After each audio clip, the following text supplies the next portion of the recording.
My name is Sophie Carter. I am 33 years old, and serving as an Army Cyber Intelligence Officer in Washington State taught me how to read the silent warning signs of an enemy trap.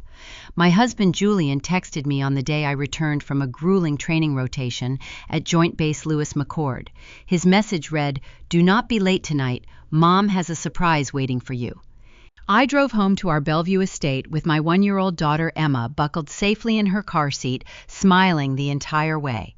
But the moment I unlocked my own front door, the living room was packed with hostile, staring faces. Julian slammed a piece of paper onto the glass coffee table and announced to the room that my daughter was not his. My mother-in-law pointed a trembling finger at the door, screaming for me to get out of her house. Before I could process their absurdity, the front door opened again and Julian's junior associate dragged my already packed suitcases into the foyer. They thought they had backed a desperate, exhausted wife into a corner. They had no idea I was about to turn their perfect, wealthy lives into a federal crime scene. Before I continue this story, let me know your age and where you are watching from in the comments below. Welcome to the Pana Vengeance channel.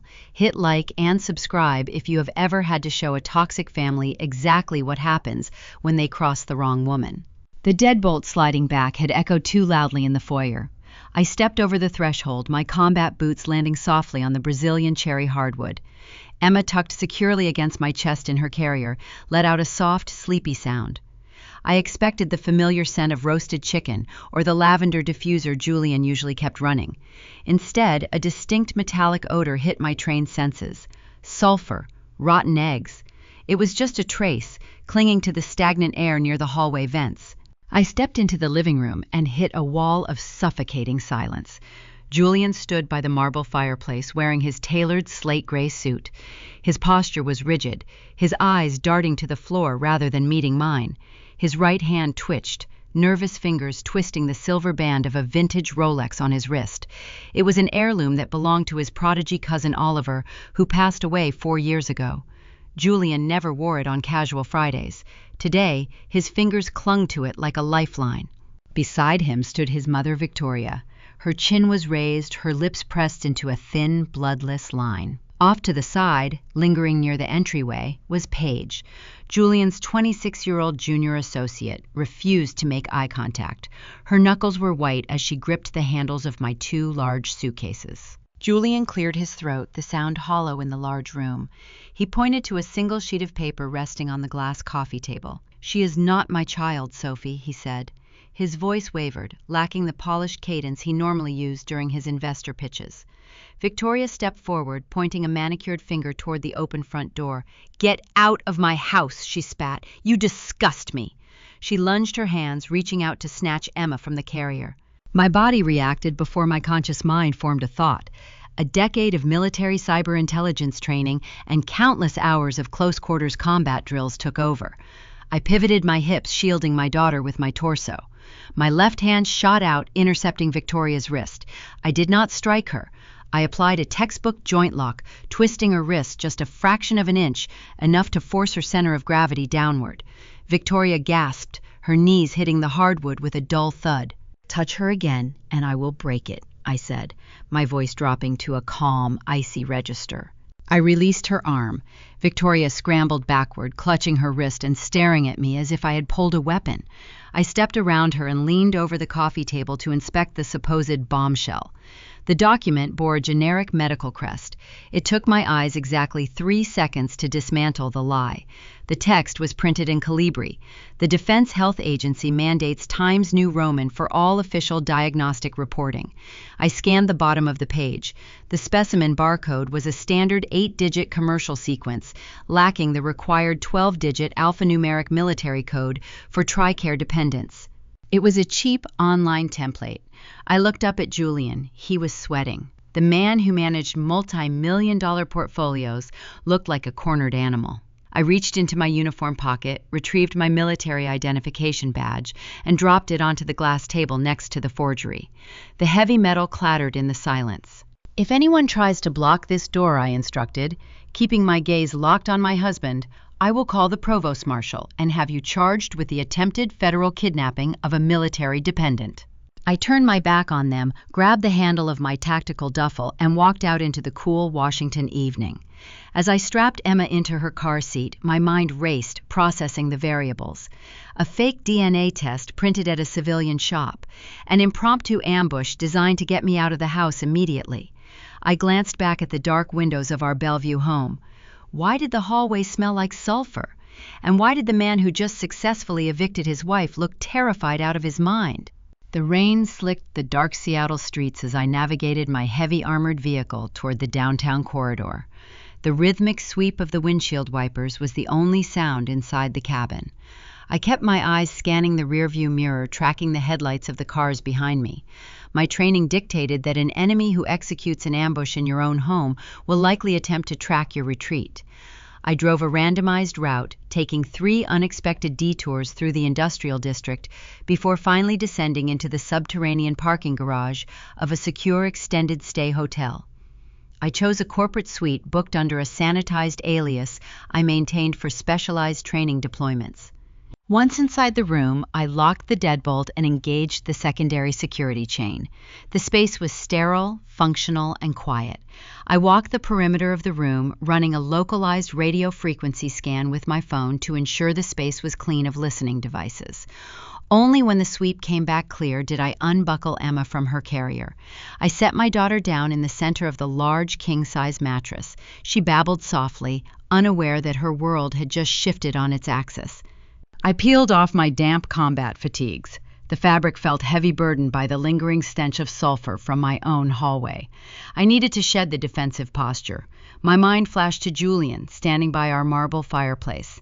He was a man who grew up in the pristine suburbs of Bellevue, a man whose greatest childhood hardship was a delayed flight to a ski resort. I had spent my early 20s analyzing threat vectors in austere environments. He thought a loud voice and a forged piece of paper would break my spirit.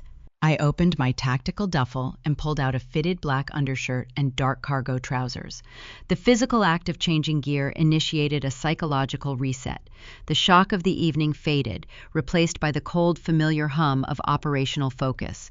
I was no longer a discarded wife trying to survive a domestic dispute. I was a cyber intelligence officer preparing a counteroffensive. Emma began to fuss. Her small hands rubbed her eyes and her cries grew sharper. She was hungry. My supply of baby formula, her sterilized bottles, and her favorite blanket were all sitting on the kitchen granite back in our house. I pulled out my mobile device to arrange a rapid delivery from a nearby 24-hour pharmacy. I selected the items, tapped my primary joint credit card in the digital wallet, and pressed the submit button. The screen buffered for a fraction of a second before flashing a stark red error code: insufficient funds. I frowned, staring at the glowing screen. Our primary checking account maintained a robust baseline balance specifically allocated to cover the exorbitant mortgage on the estate. I switched the payment method to my personal line of credit. The screen flashed red a second time. Account suspended. A cold surgical logic settled over my thoughts. Julian was a high-wealth investment broker. He knew how to manipulate capital better than anyone I had ever met. He was executing a textbook starvation protocol. The objective was obvious. He wanted me penniless by morning, unable to hire a defense attorney, and desperate enough to surrender custody of Emma just to secure a roof over my head. It was a strategy designed to crush a civilian. He forgot who he married. I did not view a frozen bank account as a tragedy. In my line of work, a blocked resource was simply an enemy supply line disruption. It was a puzzle requiring a tactical bypass. I left my phone on the nightstand and walked back to my duffel bag. I ran my fingers along the reinforced bottom seam until I felt the hidden zipper track. I pulled out a secure prepaid government per diem card issued for classified transit. It was untraceable by civilian banking algorithms and fully funded. I entered the new card details into the pharmacy application. The payment processed instantly. Emma would have her formula within 15 minutes. A quiet knock at the door broke my concentration. I checked the peephole, verified the delivery driver, and retrieved the pharmacy bags. I spent the next 10 minutes focused entirely on my daughter. I mixed the formula, tested the temperature against my wrist, and settled onto the edge of the mattress to feed her. The rhythmic sound of Emma drinking grounded me. The soft glow of the bedside lamp cast long shadows across the hotel walls. Julian had always claimed he wanted a family, projecting the image of a devoted patriarch at his country club dinners, yet tonight he had weaponized the very resources required to feed his own child. It was a level of cruelty I had never seen from him. Once Emma finished her bottle and drifted back into a deep sleep, I returned to the glowing screen of my laptop. I needed to understand the architecture of his betrayal. I connected to the private cloud server I used for secure communications. I bypassed the standard commercial banking application and accessed the raw web terminal. My fingers flew across the keyboard, running a diagnostic script to pull the transaction logs from our joint financial portfolio. The data populated across my monitor in stark white text against a black background. My eyes tracked the timestamps. Julian had not merely transferred a few $1,000s to cover an upcoming legal retainer. He had initiated a systemic financial purge. Starting at precisely noon yesterday, he had drained the joint checking. 10 minutes later, he liquidated the shared savings. By 2 in the afternoon, he had emptied the emergency liquid capital reserves. He even cleared out Emma's college savings fund. He then leveraged his spousal status to freeze my individual credit lines, locking me out of my own earnings. I leaned back in the chair, watching the cursor blink on the screen. The pacing of his actions felt chaotic, bordering on panicked. A standard high-asset divorce freeze typically involved a calculated legal maneuver to secure half the liquid capital. It did not involve a frantic daylight liquidation of every available cent. A man preparing for a protracted custody battle wants to appear financially stable, reliable, and grounded to a family court judge. He does not vaporize his entire domestic safety net while his wife is driving home from a military base. I leaned closer to the monitor and scrutinized the withdrawal columns. The numbers defied the logic of a simple marital separation. The sheer volume of the drained cash was staggering. Julian had liquidated over $2.5 million in a span of a few hours. That amount of money could not just disappear into a local checking account without triggering federal banking alerts. I wrote a rapid trace protocol to follow the outgoing routing numbers. The cash was not resting in a localized escrow account held by a high-priced Bellevue divorce attorney. The funds were being fractured into dozens of smaller sequential wire transfers. The digital trail revealed they were designed to slip past automated regulatory flags. The money was funneling into a complex labyrinth of Delaware dummy corporations, bouncing through servers designed to obscure the final destination. My jaw tightened as the data continued to scroll. This was not a man securing assets for a divorce settlement. This was a man executing an orchestrated heist against his own life. The financial freeze was not just an act of spite against me. Julian was desperately moving millions of dollars in the middle of the night, covering his tracks with frantic precision. What monumental secret was he covering up? The glow of the laptop illuminated the dark hotel suite. I traced the digital breadcrumbs of Julian's liquidations, my mind categorizing the variables of his sudden financial purge. Before I could initiate a deeper packet trace on the outgoing wire transfers, the encrypted mobile device resting on the nightstand vibrated. The harsh buzzing shattered the quiet room. The caller identification displayed a secure military routing number relayed directly through the command switchboard at Joint Base Lewis McChord. I checked the digital clock in the corner of my screen. It was past 2 in the morning. A call from command at this hour never carried good news. I picked up the device and accepted the connection. Colonel Sterling spoke first. His voice lacked the familiar gruff warmth he usually carried during our morning intelligence briefings. Instead, his tone held a flat bureaucratic cadence. He informed me that the Judge Advocate General Office had just received a formal civilian complaint. My husband had contacted the base legal department directly. Julian had submitted a sworn affidavit accusing me of infidelity during my recent training deployment. To substantiate his claim, Julian had attached the forged DNA test. He formally requested an immediate military investigation under Article 134 of the Uniform Code of Military Justice. Adultery in the armed forces is not a simple marital dispute. It is a severe offense. A conviction carries the threat of a court-martial, a dishonorable discharge, and the permanent revocation of a top-secret security clearance.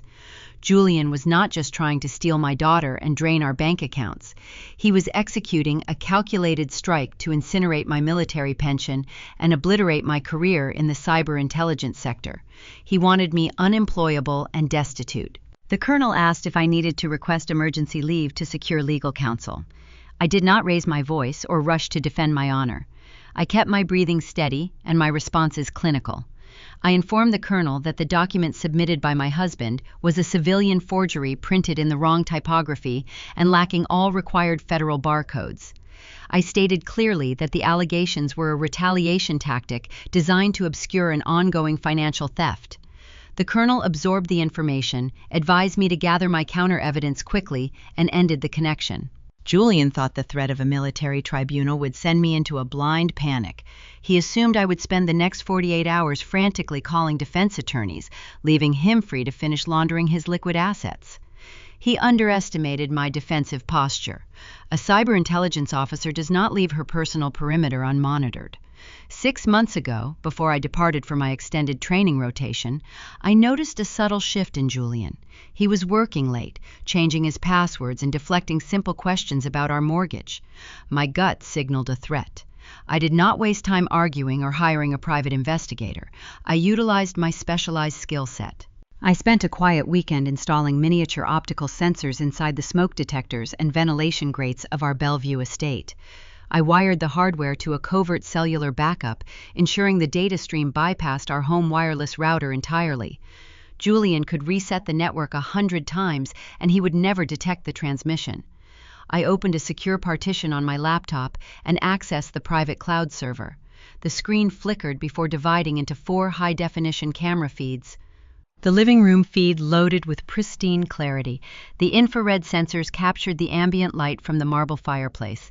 Julian and his junior associate Paige were no longer staging an eviction, they were celebrating. Paige wore one of my silk robes, her bare feet resting casually on the expensive mahogany coffee table. Julian stood beside her, pouring 2 generous glasses of a rare scotch I had purchased to celebrate my recent promotion. I watched Paige trace the rim of her crystal glass. She leaned back against the leather sofa, a look of profound relief washing over her youthful features. Julian raised his glass in a toast. His posture had relaxed, but his fingers still tapped nervously against the crystal. The dramatic irony hung thick in the cold hotel room. They believed they had successfully expelled the enemy from their fortress. They had no idea they were sitting in a digital fishbowl, handing me a pristine visual record of their conspiracy. I minimized the video feed, keeping it running in the corner of my screen, and returned my focus to the banking logs. The recent $2 million liquidation was a sudden, chaotic hemorrhage, but successful intelligence work requires looking past the immediate explosion to find the quiet, steady leaks. I ran a pattern recognition script across the past 5 years of our joint checking history, filtering out mortgage payments, utility bills, and standard investments. The algorithm highlighted a persistent anomaly. It was a recurring wire transfer executed on the first day of every single month. $15,000. The amount never fluctuated. The transaction never missed a billing cycle. I glanced at the video feed of Paige laughing on my sofa. The narrative seemed obvious. Julian was a wealthy investment broker holding on to a younger subordinate. $15,000 a month perfectly matched the overhead for a luxury apartment lease, a premium car payment, and a lavish lifestyle. I assumed I was looking at the classic slush fund of an entitled mistress. It made logical sense. The red herring floated perfectly on the surface of the data. Paige was helping him evict me, and in return he was funding her existence. But an assumption is a dangerous liability in an investigation. I needed undeniable proof. I initiated a deep packet trace on the specific routing numbers tied to the monthly transfer.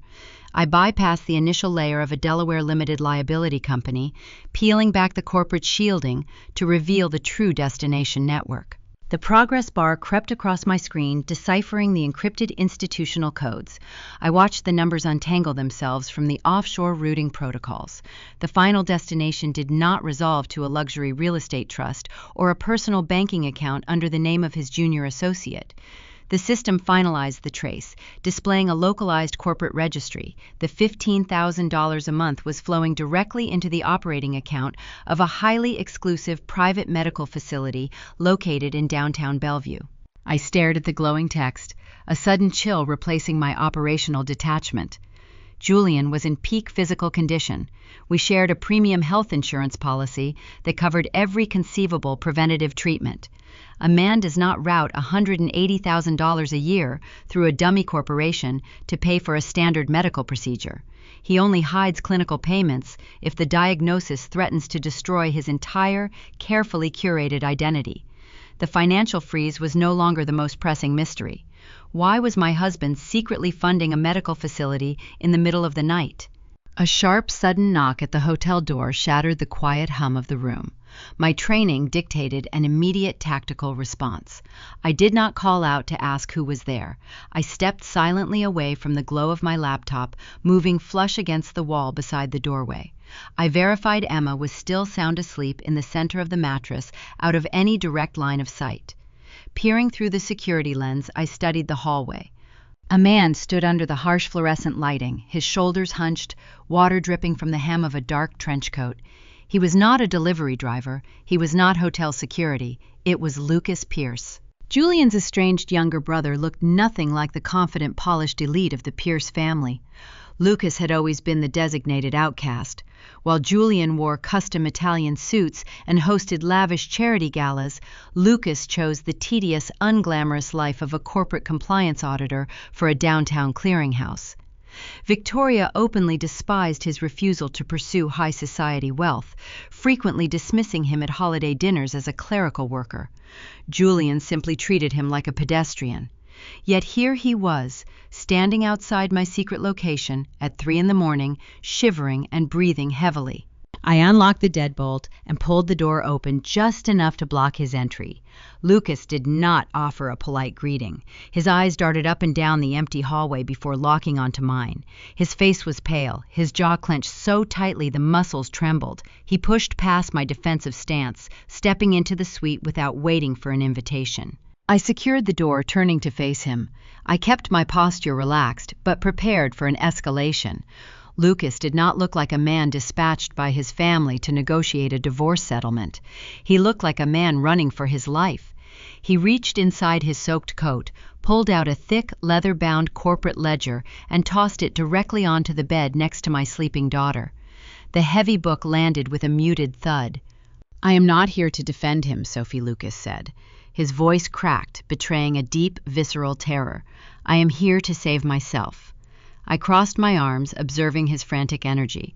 His hands shook as he unbuttoned his coat. His tie was loosened, his shirt collar frayed. This was a man pushed to the very edge of his psychological limits.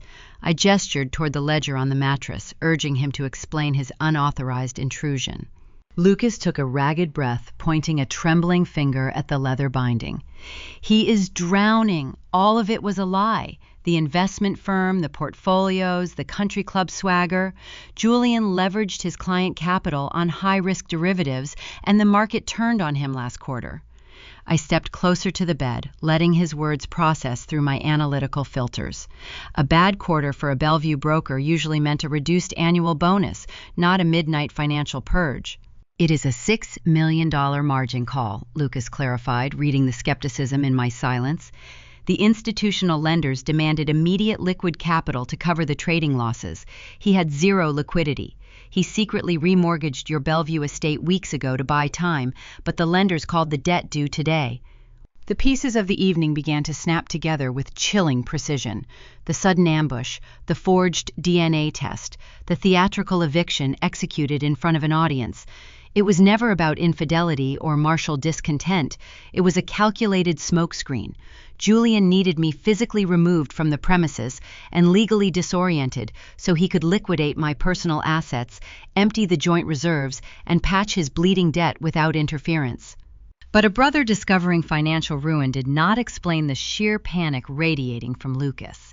I studied his erratic movements. He was pacing the length of the small hotel suite, rubbing his temples, his gaze darting toward the drawn blackout curtains, as if expecting law enforcement to shatter the glass. "Why are you sweating, Lucas?" I asked, keeping my tone flat and unyielding. "A margin call ruins his career, not yours." Lucas stopped pacing. He looked at me, a profound, suffocating dread settling over his features. "Because he did not just steal your money. To hide the hemorrhage from his firm, Julian started shifting stolen client funds into offshore holding accounts. He needed a pristine regulatory bypass to authorize those transfers without triggering a federal audit. He paused, swallowing hard. Julian used my compliance credentials, Lucas confessed, his voice dropping to a hollow whisper. He spoofed my digital signature. He used my authorized tokens to greenlight the Cayman Island routing numbers. When the Securities and Exchange Commission traces the missing client capital, the digital fingerprints will not point to the CEO. They will point directly to the clearinghouse auditor who supposedly approved the illicit transactions. The sheer depravity of the strategy hung in the stagnant air. Julian was not just bankrupt. He was actively, deliberately framing his own younger brother for staggering federal crimes to shield himself from prison. "I need your help," Sophie Lucas pleaded, taking a step toward me. "I am a forensic accountant. I can untangle the corporate shell structures, trace the dark money, and build the financial timeline, but I cannot prove he hijacked my digital identity. I need a military cyber intelligence officer to trace the IP addresses, crack his spoofing protocols, and prove he initiated those transfers from his personal terminal." It was a tactical proposition born from mutual betrayal. Julian had discarded us both, treating our lives as collateral damage in his desperate bid for survival. We were the family outcasts, possessing the exact complementary skill sets required to dismantle his empire. I nodded, accepting the alliance. I walked over to the desk, turned my laptop screen toward him, and pointed to the transaction logs I had pulled an hour earlier.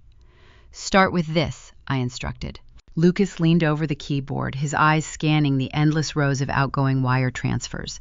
He recognized the chaotic hemorrhage of the domestic accounts immediately, confirming Julian was scrambling to cover the immediate debt collectors. Then I directed his attention to the anomaly, the recurring $15,000 transfer executed on the first of every month routing directly into the Bellevue private medical facility. Lucas frowned, his professional instincts kicking in.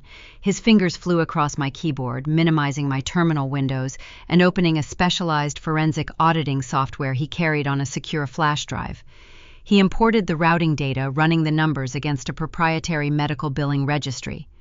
The glow of the monitor cast stark shadows across his face as the software processed the institutional codes. I watched his expression shift from analytical curiosity to deep, unsettling confusion. "This is not a debt repayment," Lucas muttered, his eyes tracking the scrolling text. "And this is not a standard premium healthcare premium. Look at the ledger classification." He tapped the screen, pointing to a string of alphanumeric indicators attached to the receiving account. "The clinic is categorizing these incoming wires under a Class 4 privacy protocol," Lucas explained, turning his head to look at me. "In the medical finance sector, you only see this coding for high-profile politicians or celebrities. It is a strict non-disclosure retainer. It guarantees that the patient files are kept entirely off the primary hospital network, stored on an isolated server, and protected by draconian legal penalties." He leaned back in the chair, the gravity of the discovery silencing the room. "Julian is paying $180,000 a year just to keep the doctors quiet," Lucas whispered, a cold realization chilling his words. "What kind of medical secret is my brother hiding?" Lucas stared at the glowing monitor, the weight of his own question hanging in the sterile hotel air. "What kind of medical secret requires a six-figure annual shadow payment?" I did not offer a speculative guess. In military cyber operations, speculation is a dangerous liability. We needed raw, encrypted data. I pulled my chair closer to the desk and nudged his shoulder gently, signaling him to relinquish the keyboard. I ran a swift trace route on the clinic IP address. The Bellevue facility boasted state-of-the-art cybersecurity, engineered specifically to protect the discreet indiscretions of the Pacific Northwest elite. But no network is impenetrable if you know how to identify the administrative backdoor portals. Lucas provided the financial routing keys he had extracted from Julian's spoofed compliance logs. I used those localized banking tokens to bypass the clinic external firewall, tricking their server into recognizing my terminal as an authorized institutional auditor. The screen flickered, shifting from the glossy commercial landing page to a stark, text-based directory. My fingers moved with practiced rhythm across the keys. The quiet clacking filled the room, syncing with the soft breathing of my daughter sleeping on the mattress behind us.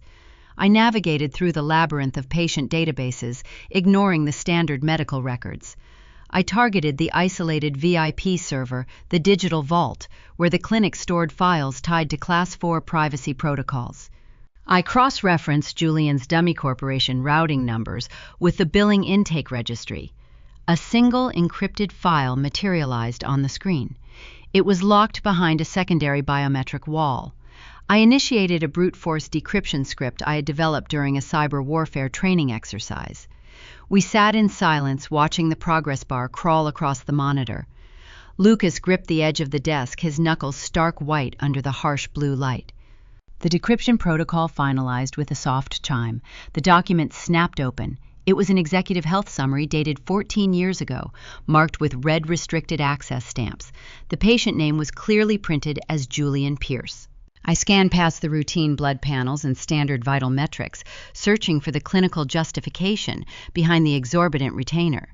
My eyes locked onto the endocrinology and urology summaries.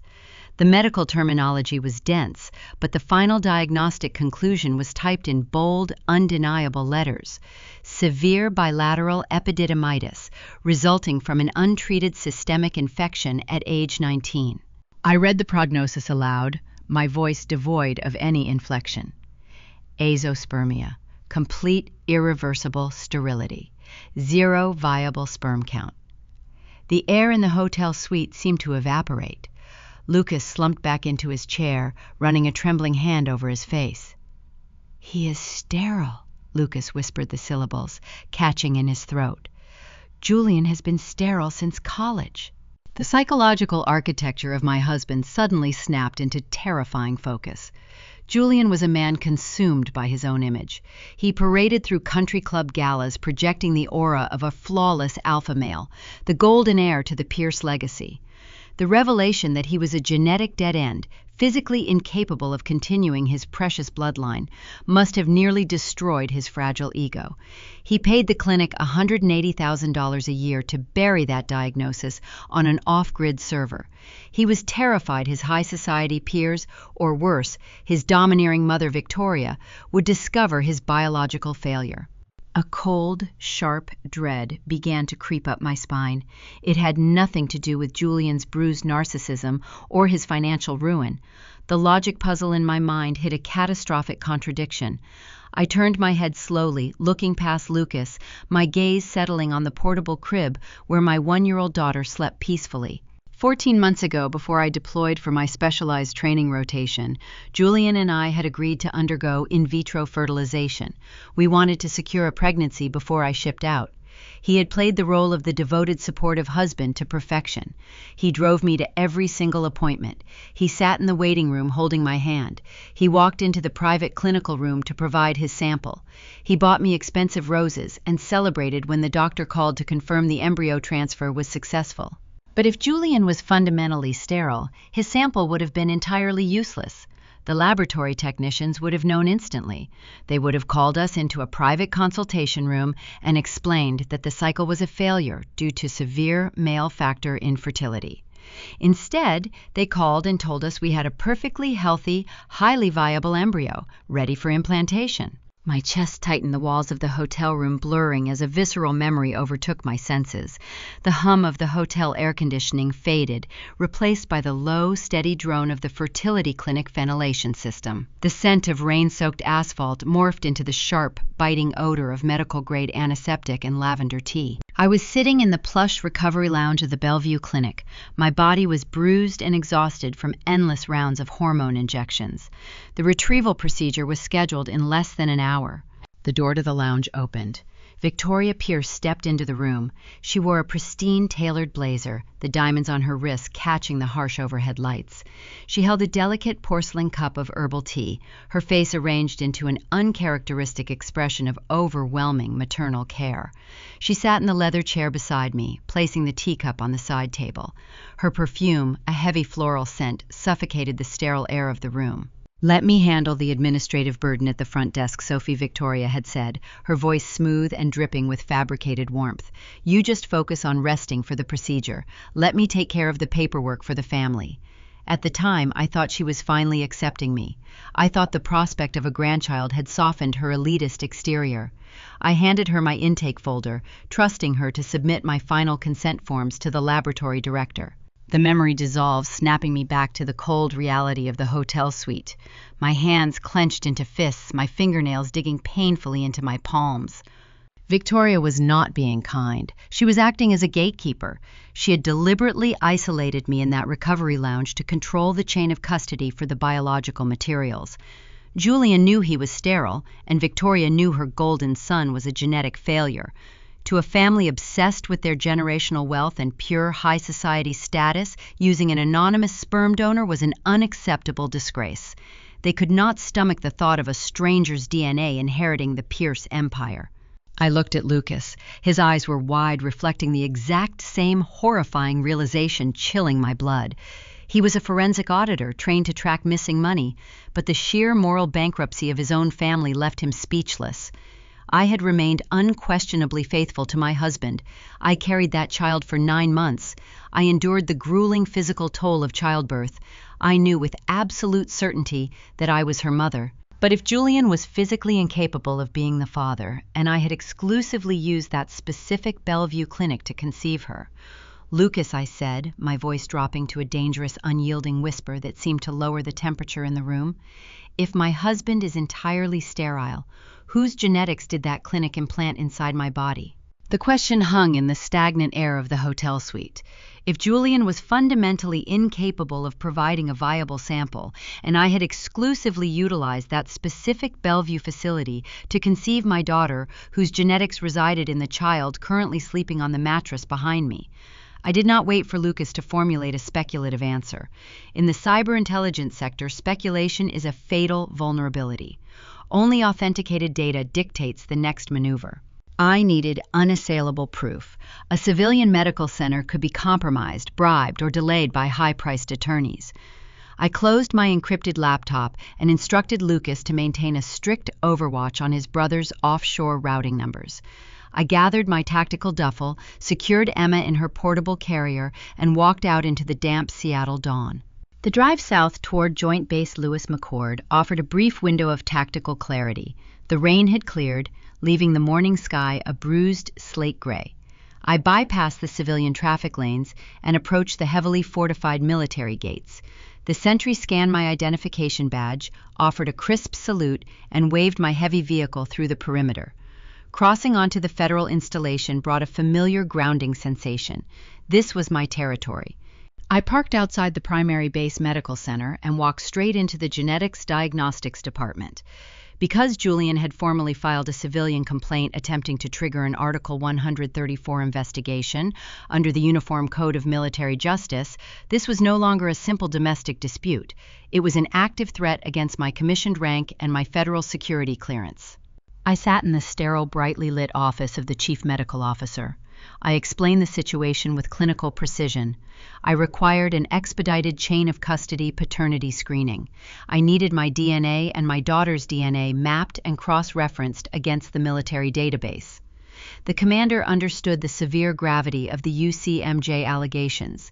He recognized that a civilian forgery was being used to challenge the integrity of a serving officer. He flagged the blood work as critical evidentiary material, promising a finalized report within 48 hours. I returned to the hotel to endure the waiting period. Those 2 days tested the limits of my psychological endurance. I maintained my rigid operational discipline, feeding Emma, mapping the financial ledgers with Lucas, and tracking the corporate shell companies. Yet my mind continually circled back to the Pierce family hierarchy. I thought about Oliver. Oliver was Julian's older cousin, the undisputed golden boy of the Pierce legacy. He was an Ivy League aerospace engineer, a charismatic visionary who possessed the effortless brilliance Julian spent his entire life trying to mimic. 4 years ago, Oliver died instantly when his vehicle slid off a rain-slicked mountain pass. His death devastated the family, leaving a towering shadow that Julian could never escape. Julian inherited his cousin's vintage Rolex, wearing the silver timepiece every single day like a stolen crown, a desperate attempt to channel the success he could never authentically build. Victoria had worshipped Oliver, viewing his branch of the family tree as the purest manifestation of their high society lineage. When my secure mobile device vibrated on the second afternoon I dismissed the memory of the deceased cousin, the base medical commander had transmitted an encrypted notification. The laboratory results were finalized. I left Emma safely under the watchful eye of Lucas, locking the hotel deadbolt behind me, and drove back to the military installation. My knuckles were white against the steering wheel. The air inside the chief medical officer's clinic felt heavy. He did not offer a polite greeting. He stood behind his metal desk and handed me a sealed, tamper-evident envelope bearing the crest of the Defense Health Agency. I broke the heavy wax seal and extracted the certified laboratory report. My eyes bypassed the dense scientific jargon, scanning directly down to the summary conclusions printed at the bottom of the page. The first line brought a grounding wave of relief. The maternal probability was absolute. I was unquestionably the biological mother. I had carried her, I had birthed her. She belonged to me. But the second line of the federal document caused the breath to freeze in my lungs. The military laboratory had run a comparative analysis against the familial genetic markers on file. The paternal match did not return as an anonymous civilian donor. The system had flagged a highly specific genetic anomaly.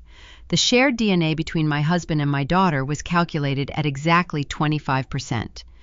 I stared at the numerical value, my brain struggling to process the biological impossibility.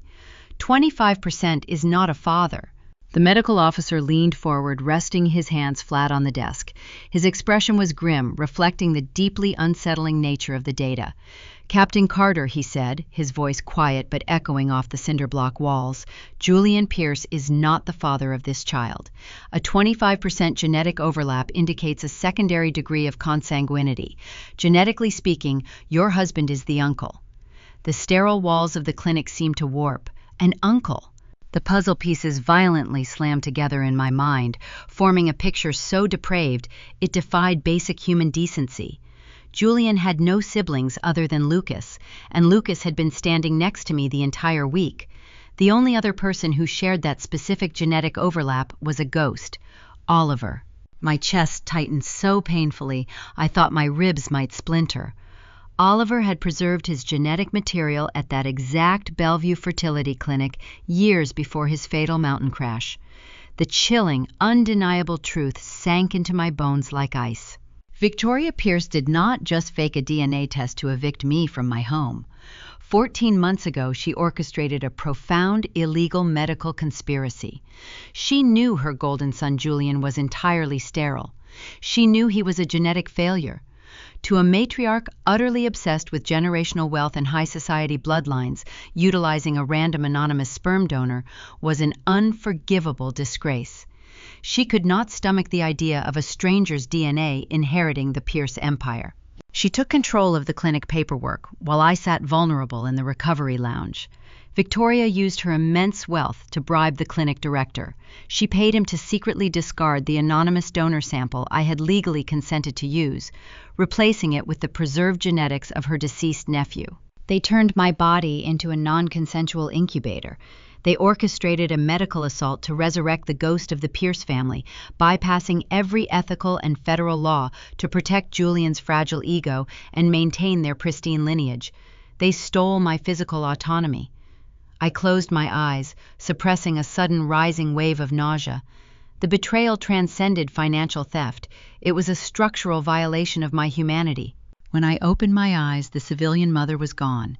The intelligence officer took absolute command. I did not weep. I did not tremble. I folded the explosive federal DNA report, sliding it carefully into the waterproof lining of my tactical bag. I thanked the medical officer for his swift execution of duty and walked out of the hospital. The afternoon sunlight hit my face, but I felt nothing except a cold, razor-sharp focus. This was no longer just a hostile divorce. It was a criminal enterprise, and I was going to raze their entire empire to the foundation. I drove back to the secure extended stay hotel, formulating the next phase of the operation. The moment I unlocked the door and stepped inside, Lucas stood up from his dual monitor workstation. The color had drained from his face. He held a thick stack of legal documents in his hand. I did not need to tell him about the genetic overlap. He took one look at the lethal calm in my eyes and understood the magnitude of the discovery. But the battlefield was shifting again. Lucas held out the papers. "A courier just dropped this at the front desk," he said, his voice tight with alarm. "Julian just went on the offensive." I took the documents. It was an emergency ex parte motion filed in civilian family court. Julian had officially submitted his forged strip mall DNA test to a judge. He filed a sworn affidavit claiming I was an unstable, violent military mother who posed a severe flight risk. He demanded emergency, full physical custody of Emma, exclusive ownership of the Bellevue estate, and petitioned to garnish my government paycheck for maximum child support. Julian thought his aggressive legal posturing would force me into a panicked surrender. He believed a civilian judge would blindly hand him a child he had genetically engineered through fraud. He was entirely unaware that I was standing in a hotel room holding a federally authenticated document that proved his mother had committed a severe medical crime. He was demanding custody of a hostage he did not legally or biologically own. The crisp white pages of the emergency ex parte motion felt unnaturally heavy in my hands. I stood in the center of the hotel suite, the faint hum of the air conditioning providing a steady backdrop to the unfolding legal assault. I scanned the dense paragraphs printed across the King County family court summons. Julian was operating with a frantic, uncalculated speed. He had officially submitted his forged strip mall DNA test to a civilian judge, cementing the document into the public record as his primary exhibit. Beneath the standard legal phrasing, his demands were laid out with chilling precision. He petitioned for immediate and exclusive physical custody of Emma. He demanded sole possession of the Bellevue estate. But the final page illuminated his true tactical objective. Julian had filed a formal request directing the civilian court to mandate an order to the Defense Finance and Accounting Service. He sought to garnish my government paycheck for the maximum allowable threshold of child support. He was attempting to use a 1-year-old child as a financial hostage. I lowered the documents, placing them carefully on the desk next to my encrypted laptop. The sheer audacity of the strategy was almost remarkable. Julian was drowning in a $6 million margin debt. His creditors were circling, demanding liquid capital he no longer possessed. He needed cash to patch the bleeding holes in his investment firm. By securing a court order to siphon my military salary, he believed he could create a steady, untouchable revenue stream to placate his lenders while he figured out a long-term solution. The dramatic irony of the situation hung thick and potent in the sterile hotel room. Julian had just sworn an oath, signing a legal affidavit under penalty of perjury, claiming he was the devoted victim of an unfaithful wife. He was legally demanding custody of a child he claimed was not his, citing extreme emotional distress. He had no idea that resting inside the waterproof lining of my tactical bag was a federally authenticated genetic report proving he was biologically the uncle. He was entirely unaware that I held the digital records of his mother bribing a medical director to swap an anonymous donor sample with the preserved genetics of his deceased cousin. Every single word Julian filed in that courthouse was a systemic, undeniable lie. He was digging his own federal grave with a silver spoon, oblivious to the fact that I held the shovel. Lucas sat at the small workstation, his eyes glued to the screen of his tablet. He had been monitoring the digital footprint of Julian's brokerage firm, searching for any public shifts in their corporate messaging. Lucas had spent his entire adult life navigating the rigid compliance structures of the financial sector, living in the shadow of his brother's flashy, unregulated success. Seeing the stark evidence of Julian's deceit had solidified his loyalty to our unexpected alliance. "You need to see this," Sophie Lucas said, his voice tight with disbelief. "He is controlling the narrative." I walked over to the desk and looked at the tablet. Julian had just released a public statement through his firm's high-priced public relations agency. It was distributed across several prominent Bellevue social networks and business forums. The statement was a masterclass in emotional manipulation. He painted himself as a heartbroken, loving father who had been completely blindsided by the erratic, unstable behavior of a traumatized military spouse. He requested privacy for his family during this devastating transition, emphasizing his unwavering commitment to his clients and his daughter. He is framing you as a combat-fatigued veteran who lost her grip on reality, Lucas muttered, shaking his head. He is using your deployment against you. The country club crowd is eating it up. The comments are already flooding in. People are calling for your immediate discharge. They are praising him for stepping up to protect Emma. Lucas looked up, his expression hardening into a protective resolve. We have to file a rebuttal. We have the military DNA test. We have the offshore routing numbers. If we submit an emergency counter-motion tomorrow morning, the judge will throw out his petition and issue a warrant for perjury. We can stop this right now. I looked at the glowing screen, reading the sympathetic comments pouring in from Seattle's socialites and wealthy investors. In the civilian world, the immediate instinct is to defend your reputation, to shout the truth from the rooftops the moment a lie is spoken. But the civilian world does not understand the mechanics of asymmetric warfare. We are not filing a rebuttal, I instructed, stepping away from the desk. Lucas frowned, his brow furrowing in deep confusion. Sophie, he just filed a legal motion to steal your daughter and your income. If you do not respond, the court will grant a default judgment. He will win.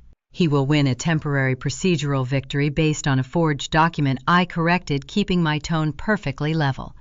In an intelligence operation, you never interrupt an enemy when they are making a fatal mistake. Julian is currently overextending his supply lines. He is building a towering legal narrative based entirely on perjury.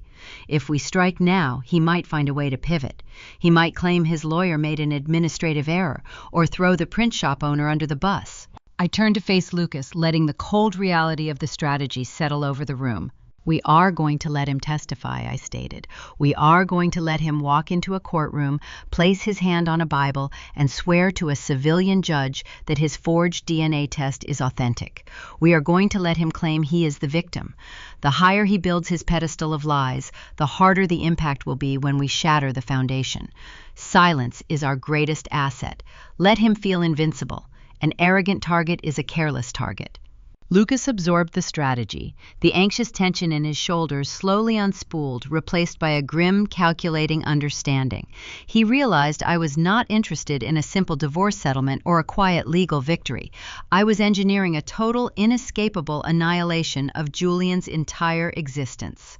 Lucas turned his attention back to the corporate ledgers displayed on his secondary monitor. The spreadsheet was a chaotic mess of red ink and outgoing transfers. He stared at the numbers, his professional instincts overriding his lingering anxiety.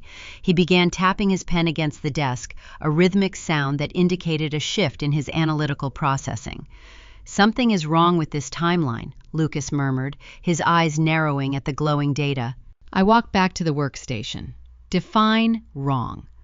Lucas pointed his pen at the family court summons resting near the laptop. Julian is petitioning the Defense Finance and Accounting Service to garnish your military wages.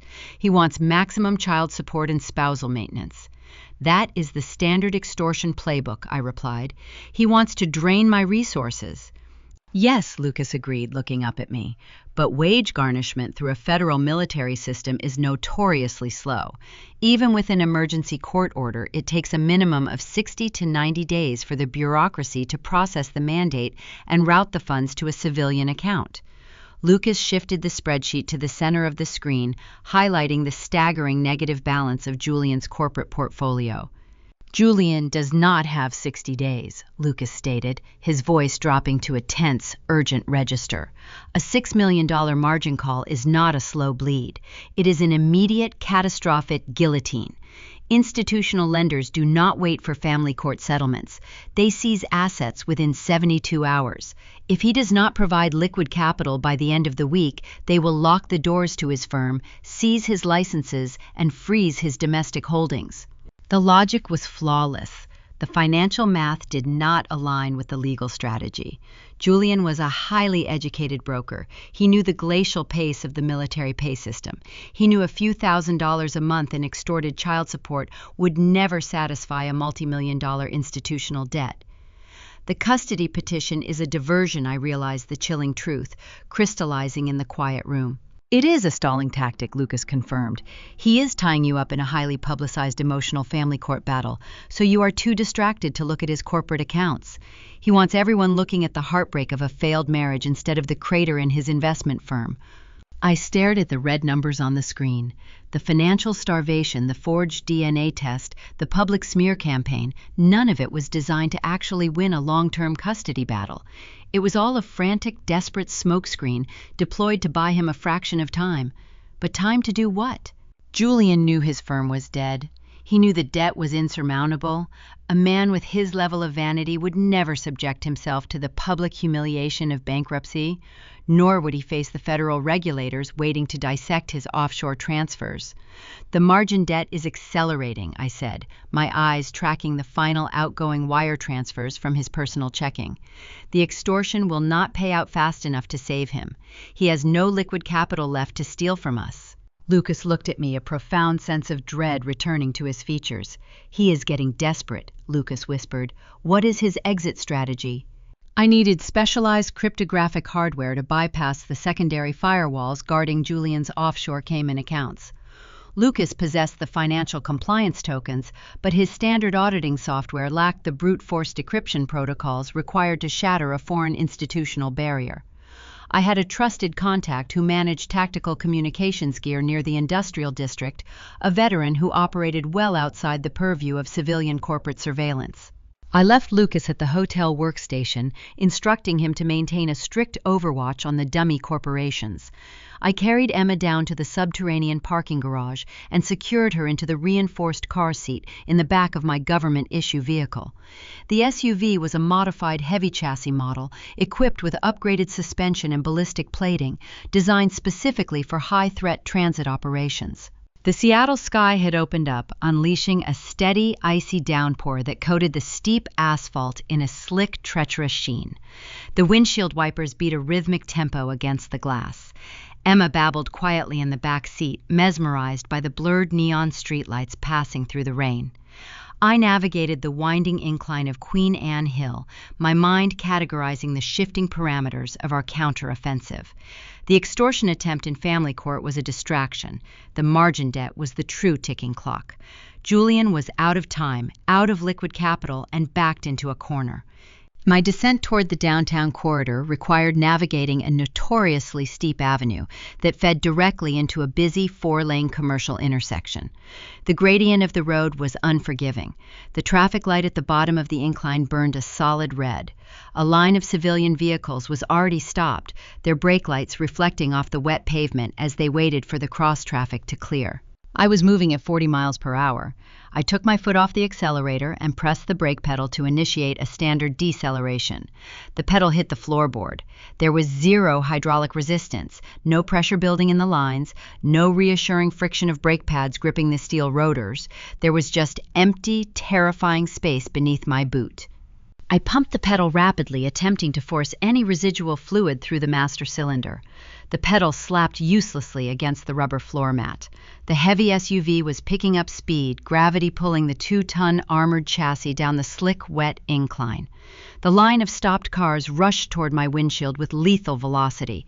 If I rear-ended that line of traffic at 50 miles per hour, the crushing kinetic force would crumple the front of my vehicle, folding the engine block backward and send a fatal shockwave straight into the back seat where my daughter sat. I did not scream. I did not freeze. The civilian mother vanished and the combat veteran took command of the cockpit. Years of tactical convoy training in hostile overseas environments instantly rewired my nervous system. I knew that panic was a luxury that killed people. Action was the only currency that mattered. My heart rate steadied into a cold, rhythmic drumbeat. I gripped the steering wheel with my left hand and slammed my right hand onto the gear shifter. I forcefully downshifted the transmission into a lower gear.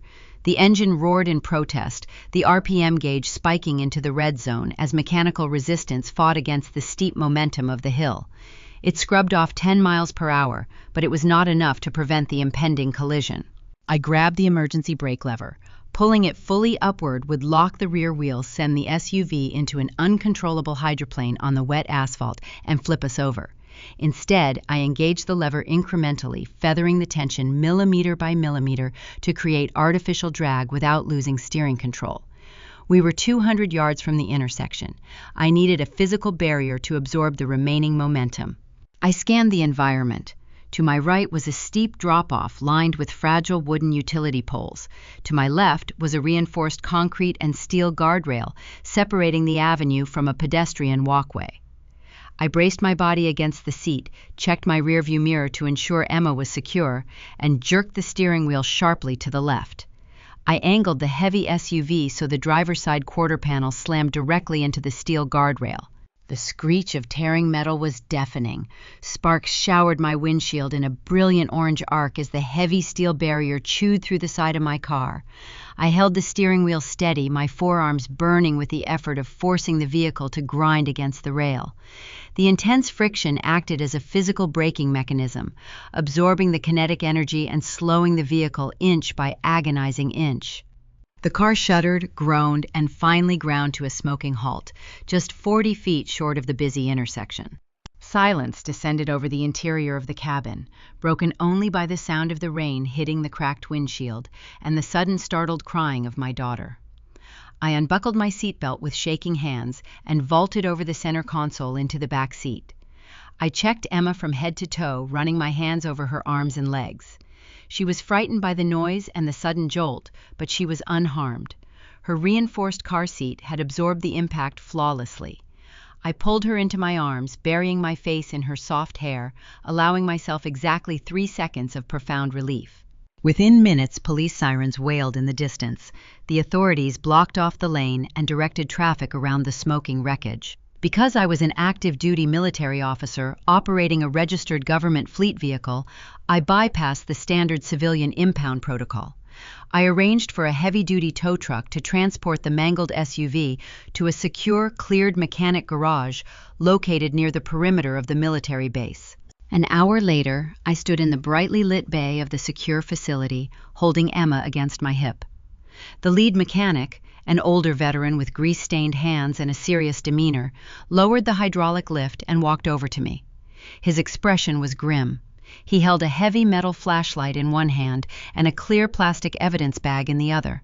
"Captain Carter," he said, his voice dropping to a low rumble that barely carried over the noise of the garage, "I need you to look at this before the federal investigators arrive." I walked over to the underside of my vehicle. The mechanic pointed his flashlight at the rubber brake lines connected to the master cylinder. They were not ruptured from wear and tear. They were sliced open. The cuts were perfectly clean, deliberate, and expertly executed.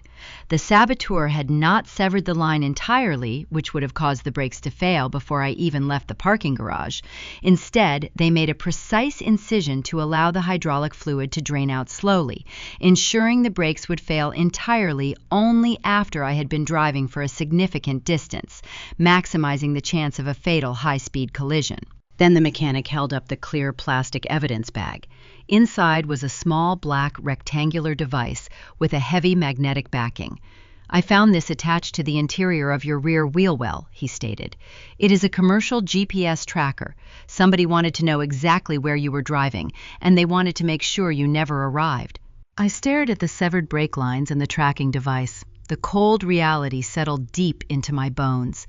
The psychological warfare had just shifted into physical survival. Julian was not just trying to bankrupt me or humiliate me in a family court. He was actively hunting me. This was a premeditated assassination attempt. I pulled out my secure mobile device and texted Lucas to lock down the hotel suite and initiate a digital blackout on our location. My husband had escalated from a simple fabricated eviction to a lethal strike. Why did he need me dead today? The heavy wooden door of the hotel suite clicked shut behind me. I engaged the deadbolt and the secondary security chain securing our perimeter against the dark Seattle evening. I set Emma down gently in her portable crib. She babbled a soft sequence of sounds, oblivious to the lethal reality we had just navigated on the rain-slicked avenue. Lucas stood up from his dual-monitor workstation. He took one look at my damp tactical clothing and the rigid tension radiating from my posture. The color drained from his face. I reached into my pocket and pulled out the clear plastic evidence bag. I tossed it onto the desk right next to his glowing keyboard. The commercial GPS tracker rested inside the plastic, a silent, dark testament to his brother's capabilities. Lucas stared at the small black device. "What is that?" he asked, his voice tight and hollow. "A targeting beacon," I replied smoothly. The lead mechanic pulled it from the rear wheel well of my vehicle. The brake lines were surgically severed. Julian did not file that custody petition to win a family court battle. He filed it to keep me distracted while he arranged a fatal car crash. Lucas backed away from the desk. He bumped into the hotel wall, his breathing shallow and rapid. "He is a financial broker," Sophie Lucas stammered. "He wears designer suits and plays golf with venture capitalists. He does not hire mechanics to sabotage vehicles." "A cornered predator will utilize any weapon available," I stated. "He needs capital to survive, and he cannot extract capital from a living adversary." I pulled my chair up to the workstation and opened my encrypted laptop. The physical sabotage on the steep road was a secondary tactic. I needed to understand the original operational blueprint. Julian was a man of calculated routines. He would not improvise an assassination unless his primary objective had failed. I accessed the private cloud server holding the surveillance data from our Bellevue estate. I routed the search query to the hidden optical sensors in the living room, specifically targeting the audio logs from the night of the ambush. I needed to hear their unguarded conversations after I retreated from the house. The video feed buffered and materialized on the screen. The timestamp indicated it was recorded just 2 hours after I walked out the front door. Julian and his junior associate Paige were pacing across the hardwood floor. The celebratory mood I had witnessed earlier was entirely gone. Paige chewed nervously on her thumbnail. Her face was pale, her eyes darting toward the hallway. I plugged in a pair of tactical headphones and handed a secondary earpiece to Lucas. The ambient noise of the living room hissed through the speakers. Paige stopped near the marble fireplace. She crossed her arms, her voice trembling with a dark, intense anxiety. "Are you sure the gas leak will look like an accident when she gets back from the base?" Paige whispered. The words echoed through the earpiece, freezing the blood in my veins. Julian stopped pouring his scotch. He looked at Paige with a cold, unyielding stare. "I loosened the primary valve behind the stove this afternoon," he said. "The house will fill with natural gas by Tuesday morning. One spark from the front door light switch and the entire structure detonates. It will look like a tragic domestic hazard." I pulled the earpiece out. I stared at the frozen frame of my husband on the monitor. The disjointed puzzle pieces of the ambush finally locked together with chilling perfection. The paradox of the evening resolved itself. When I walked into my home, I smelled a faint metallic trace of sulfur and rotten eggs, natural gas. Julian had opened the valve, anticipating my scheduled return on Tuesday afternoon. He intended for me to walk into a concentrated explosive environment. But military transport logistics are fluid. My command rescheduled my flight, bringing me home on Monday evening, a full 24 hours early. My early arrival ruined his meticulous trap. The gas had not yet reached a lethal concentration. When I unlocked the front door, Julian and Victoria realized I was standing inside a ticking bomb. The theatrical eviction was inaudible. Victoria slamming the forged DNA test onto the coffee table was a panicked improvised maneuver designed to force me out of the house immediately before I noticed the tampered utility lines. They needed me to leave the premises alive so they could seal the house back up and wait for the gas to build. When I survived, Julian realized the gas plot was compromised. He pivoted his strategy, hiring someone to attach the GPS tracker and cut the brake lines on my vehicle today. Lucas stared at the screen, his jaw hanging open. "He tried to blow up his own house?" Lucas whispered. "Why?" "A divorce is cheaper than a destroyed estate. A divorce leaves him with a $6 million margin debt." I corrected my mind, aligning the financial logic with the lethal intent. "I am a commissioned military officer. Every service member carries a mandatory service members group life insurance policy." Lucas frowned, the realization dawning slowly. "What is the payout?" $5 million, I stated flatly, tax-free, paid directly to the surviving spouse within days of an accidental death. Julian never wanted custody of Emma. He never cared about a messy divorce trial. He needed an immediate, massive injection of untraceable federal cash to erase his corporate hemorrhage. He planned to incinerate me to collect the military death benefit and vanish. I put the earpiece back in and pressed play on the surveillance log. I needed to hear the end of their conversation. Paige was shaking her head on the screen. "The life insurance will cover the margin call," she said, her voice frantic. "But what about the rest? The lenders are knocking on the door tomorrow." Julian grabbed her shoulders, forcing her to look at him. "The life insurance buys the silence of the lenders," he promised. "The rest of the liquid capital funds the Cayman Islands accounts. The final offshore transfer clears tonight. We are going to the airport tonight, Paige." The video feed cut to static. I removed the headphones and set them on the desk. The cold detachment of my training hardened into a lethal focus. Julian was not waiting for the family court hearing. He was not waiting for the custody ruling. He was liquidating his remaining stolen assets to run tonight. He planned to drain the last of his client portfolios, pack his mistress into a private car, and escape to a non-extradition tax haven before the federal authorities even realized the money was gone. He intended to leave his mother holding the inevitable legal consequences of the medical bribery at the fertility clinic. He intended to leave Lucas holding the blame for the spoofed compliance logs and the stolen SEC funds. "He is leaving tonight," Lucas said, panic returning to his voice. "If that final transfer clears the offshore firewall, the money disappears forever. The SEC will arrest me tomorrow morning." I stood up from the workstation. I unzipped my tactical duffel bag and pulled out a specialized cryptographic hard drive. I grabbed my dark all-weather jacket and secured my military credentials. The time for gathering intelligence was over. We were no longer defending our perimeter. We were initiating a direct offensive strike. "We are going to his corporate office," I instructed, checking the contents of my bag. "He cannot finalize a Cayman Island routing transfer from a mobile phone. He needs the primary biometric terminal inside his executive suite to authorize the final release of those funds." Lucas hesitated, looking toward the hotel door. "Breaking into a downtown Bellevue brokerage firm in the middle of the night is a federal crime, Sophie. They have private security. They have surveillance grids." "They have a firewall designed to keep civilians out," I countered. "They do not have a firewall designed to stop a cyber intelligence officer holding an authorized compliance token." I looked Lucas directly in the eyes. "Julian thinks he has until morning to escape. We are going to show him exactly what happens when you underestimate your targets. We strike his terminal now." The midnight drive across the bridge into downtown Bellevue felt like crossing into enemy territory. The city skyline rose against the dark rain clouds, a grid of steel and glass, hiding the financial secrets of the Pacific Northwest elite. I kept the armored vehicle below the speed limit, blending into the sparse late-night traffic. Emma remained secure at the hotel, under the watch of a vetted private security contractor I had called in an hour prior. My focus was now singular. Lucas sat in the passenger seat, clutching his leather briefcase. His breathing was shallow. He had spent his entire career operating strictly within the legal boundaries of corporate compliance. He built his reputation on mitigating risk, avoiding the high-stakes gambles his brother thrived on. Now he was preparing to infiltrate a highly secure commercial skyscraper to steal proprietary data. I did not offer hollow reassurances. I handed him a pair of dark surgical gloves and instructed him to put them on. We parked in a subterranean service alley 2 blocks away from the brokerage headquarters. The loading dock entrance was unmonitored by the primary civilian security patrols. Lucas walked up to the heavy steel door and retrieved his corporate identification lanyard.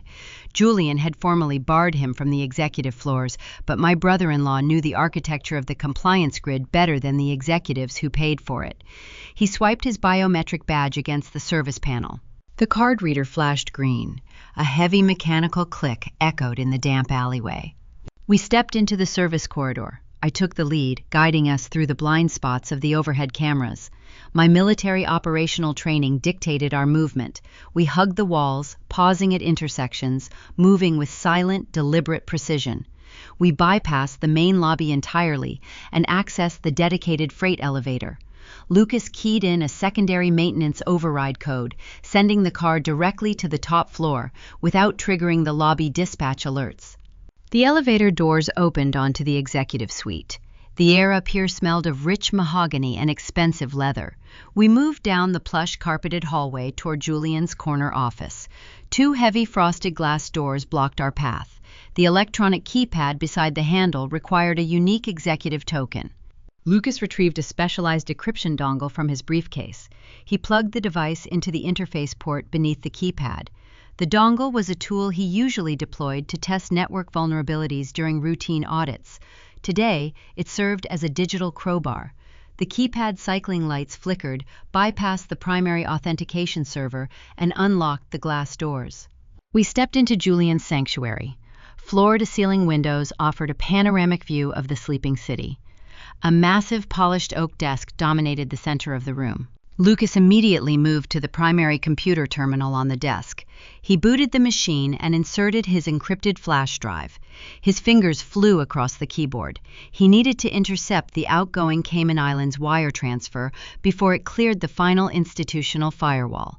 He navigated the complex corporate banking software, slicing through the layered security protocols Julian had erected. While Lucas attacked the digital front, I focused on the physical environment.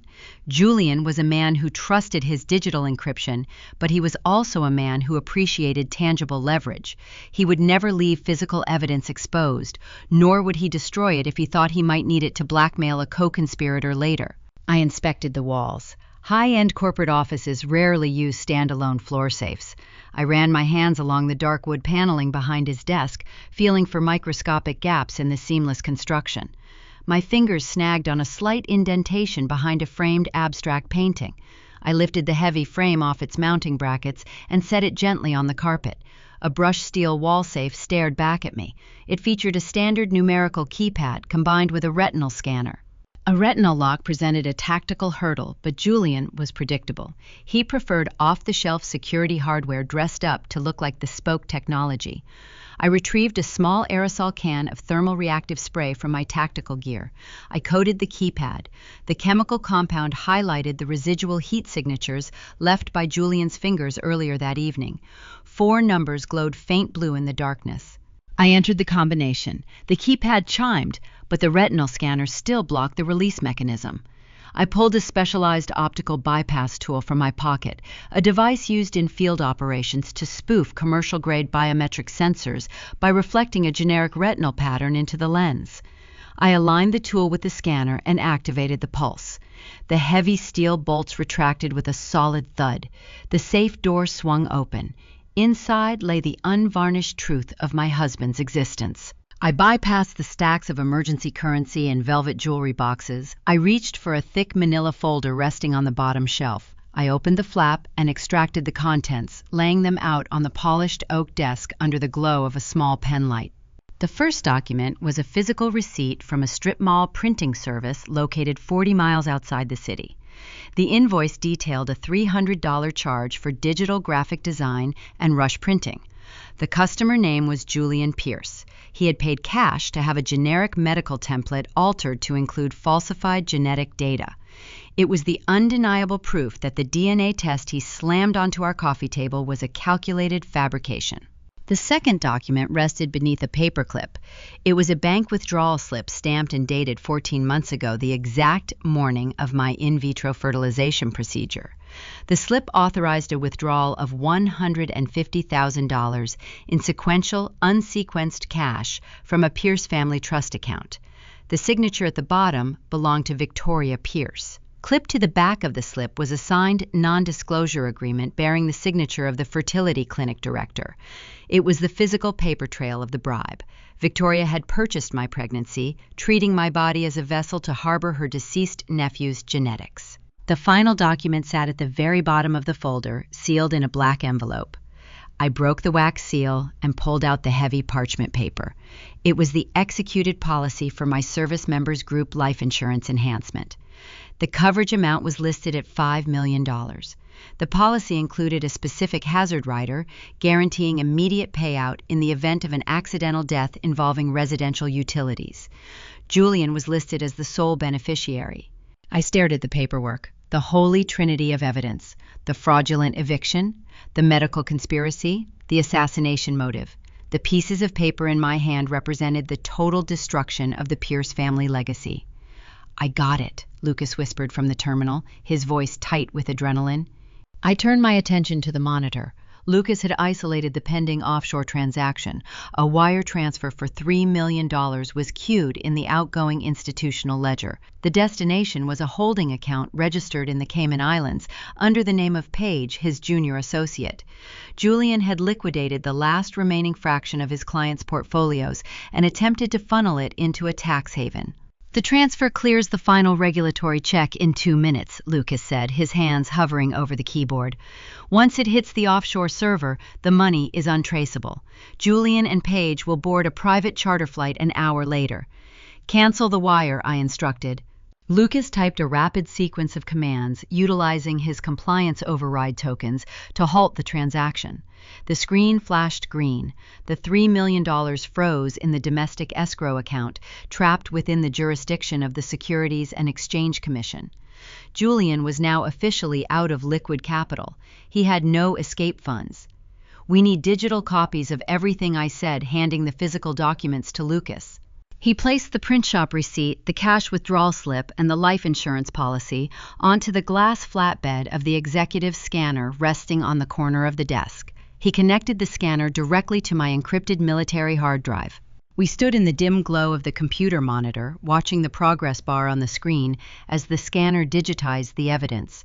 The machine whirred quietly, capturing the high-resolution images that would secure Julian's conviction.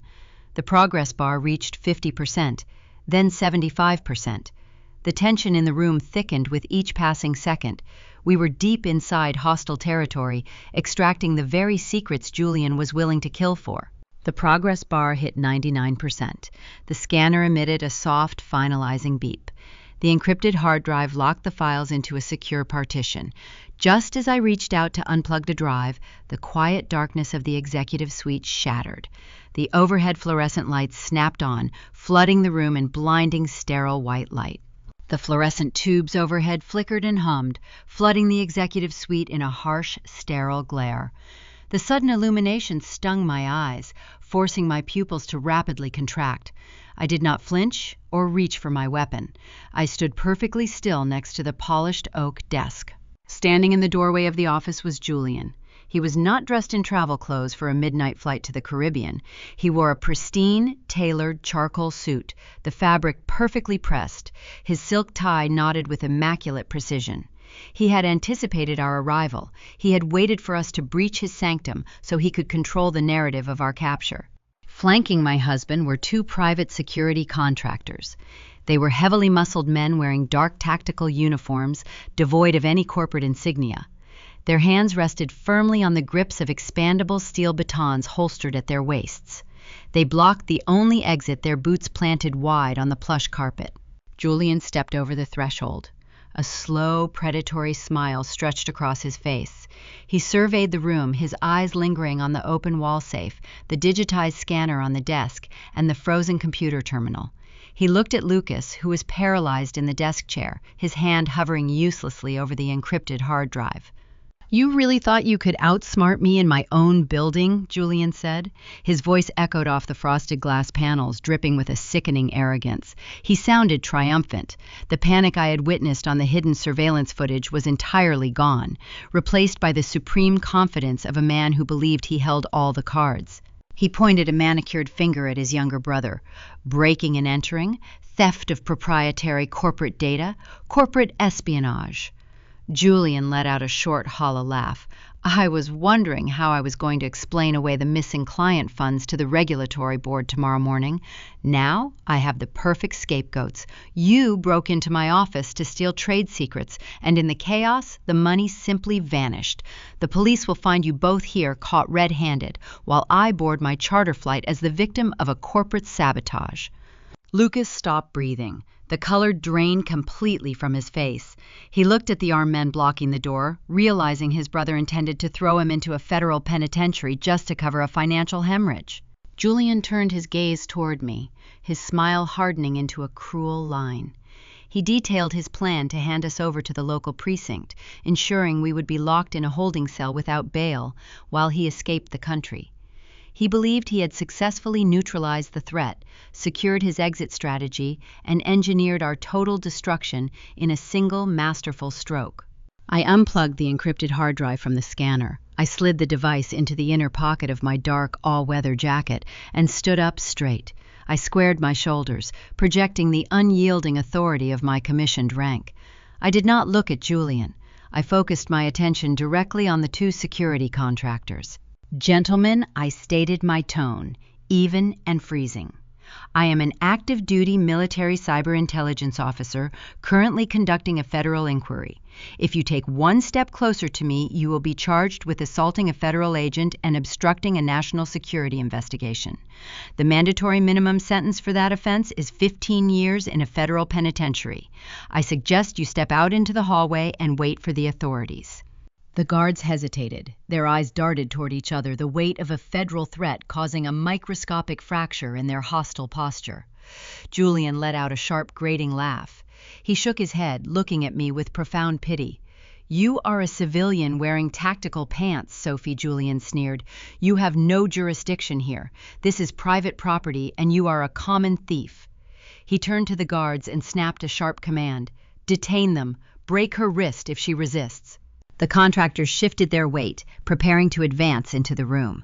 I held up my hand, palm facing forward, halting their momentum with a single calculated gesture. "I am not here to steal your corporate data, Julian," I said, maintaining direct and unbreakable eye contact with my husband. "I am here to finalize your accounting." Julian frowned, the first hint of uncertainty creeping into his tailored posture. I gestured toward the glowing computer terminal behind me. "You assumed Lucas and I broke in solely to intercept your Cayman Islands wire transfer. You assumed we were merely gathering evidence for a family court judge to win a custody battle." I let the silence hang in the room for 2 seconds, letting his anticipation build. "While you were standing in the hallway waiting for the perfect moment to spring your trap, I did not just scan your life insurance policy. I utilized your brother's compliance access tokens to penetrate the primary ledger of your brokerage firm." Julian's eyes narrowed. "I located the $6 million institutional margin debt you accrued through your reckless derivatives trading," I explained, my voice cutting through the quiet office, "and then I restructured it." Julian took a step forward, his eyes darting toward the monitor. "A corporation is a separate legal entity," I continued. "It shields the chief executive from personal financial ruin. It allows a broker to declare bankruptcy while keeping his private assets untouched. But utilizing your own desktop terminal logged in under your specific biometric credentials, I executed a binding legal transfer. I moved the entirety of that $6 million corporate debt directly into your personal liability file." The predatory smile vanished from Julian's face.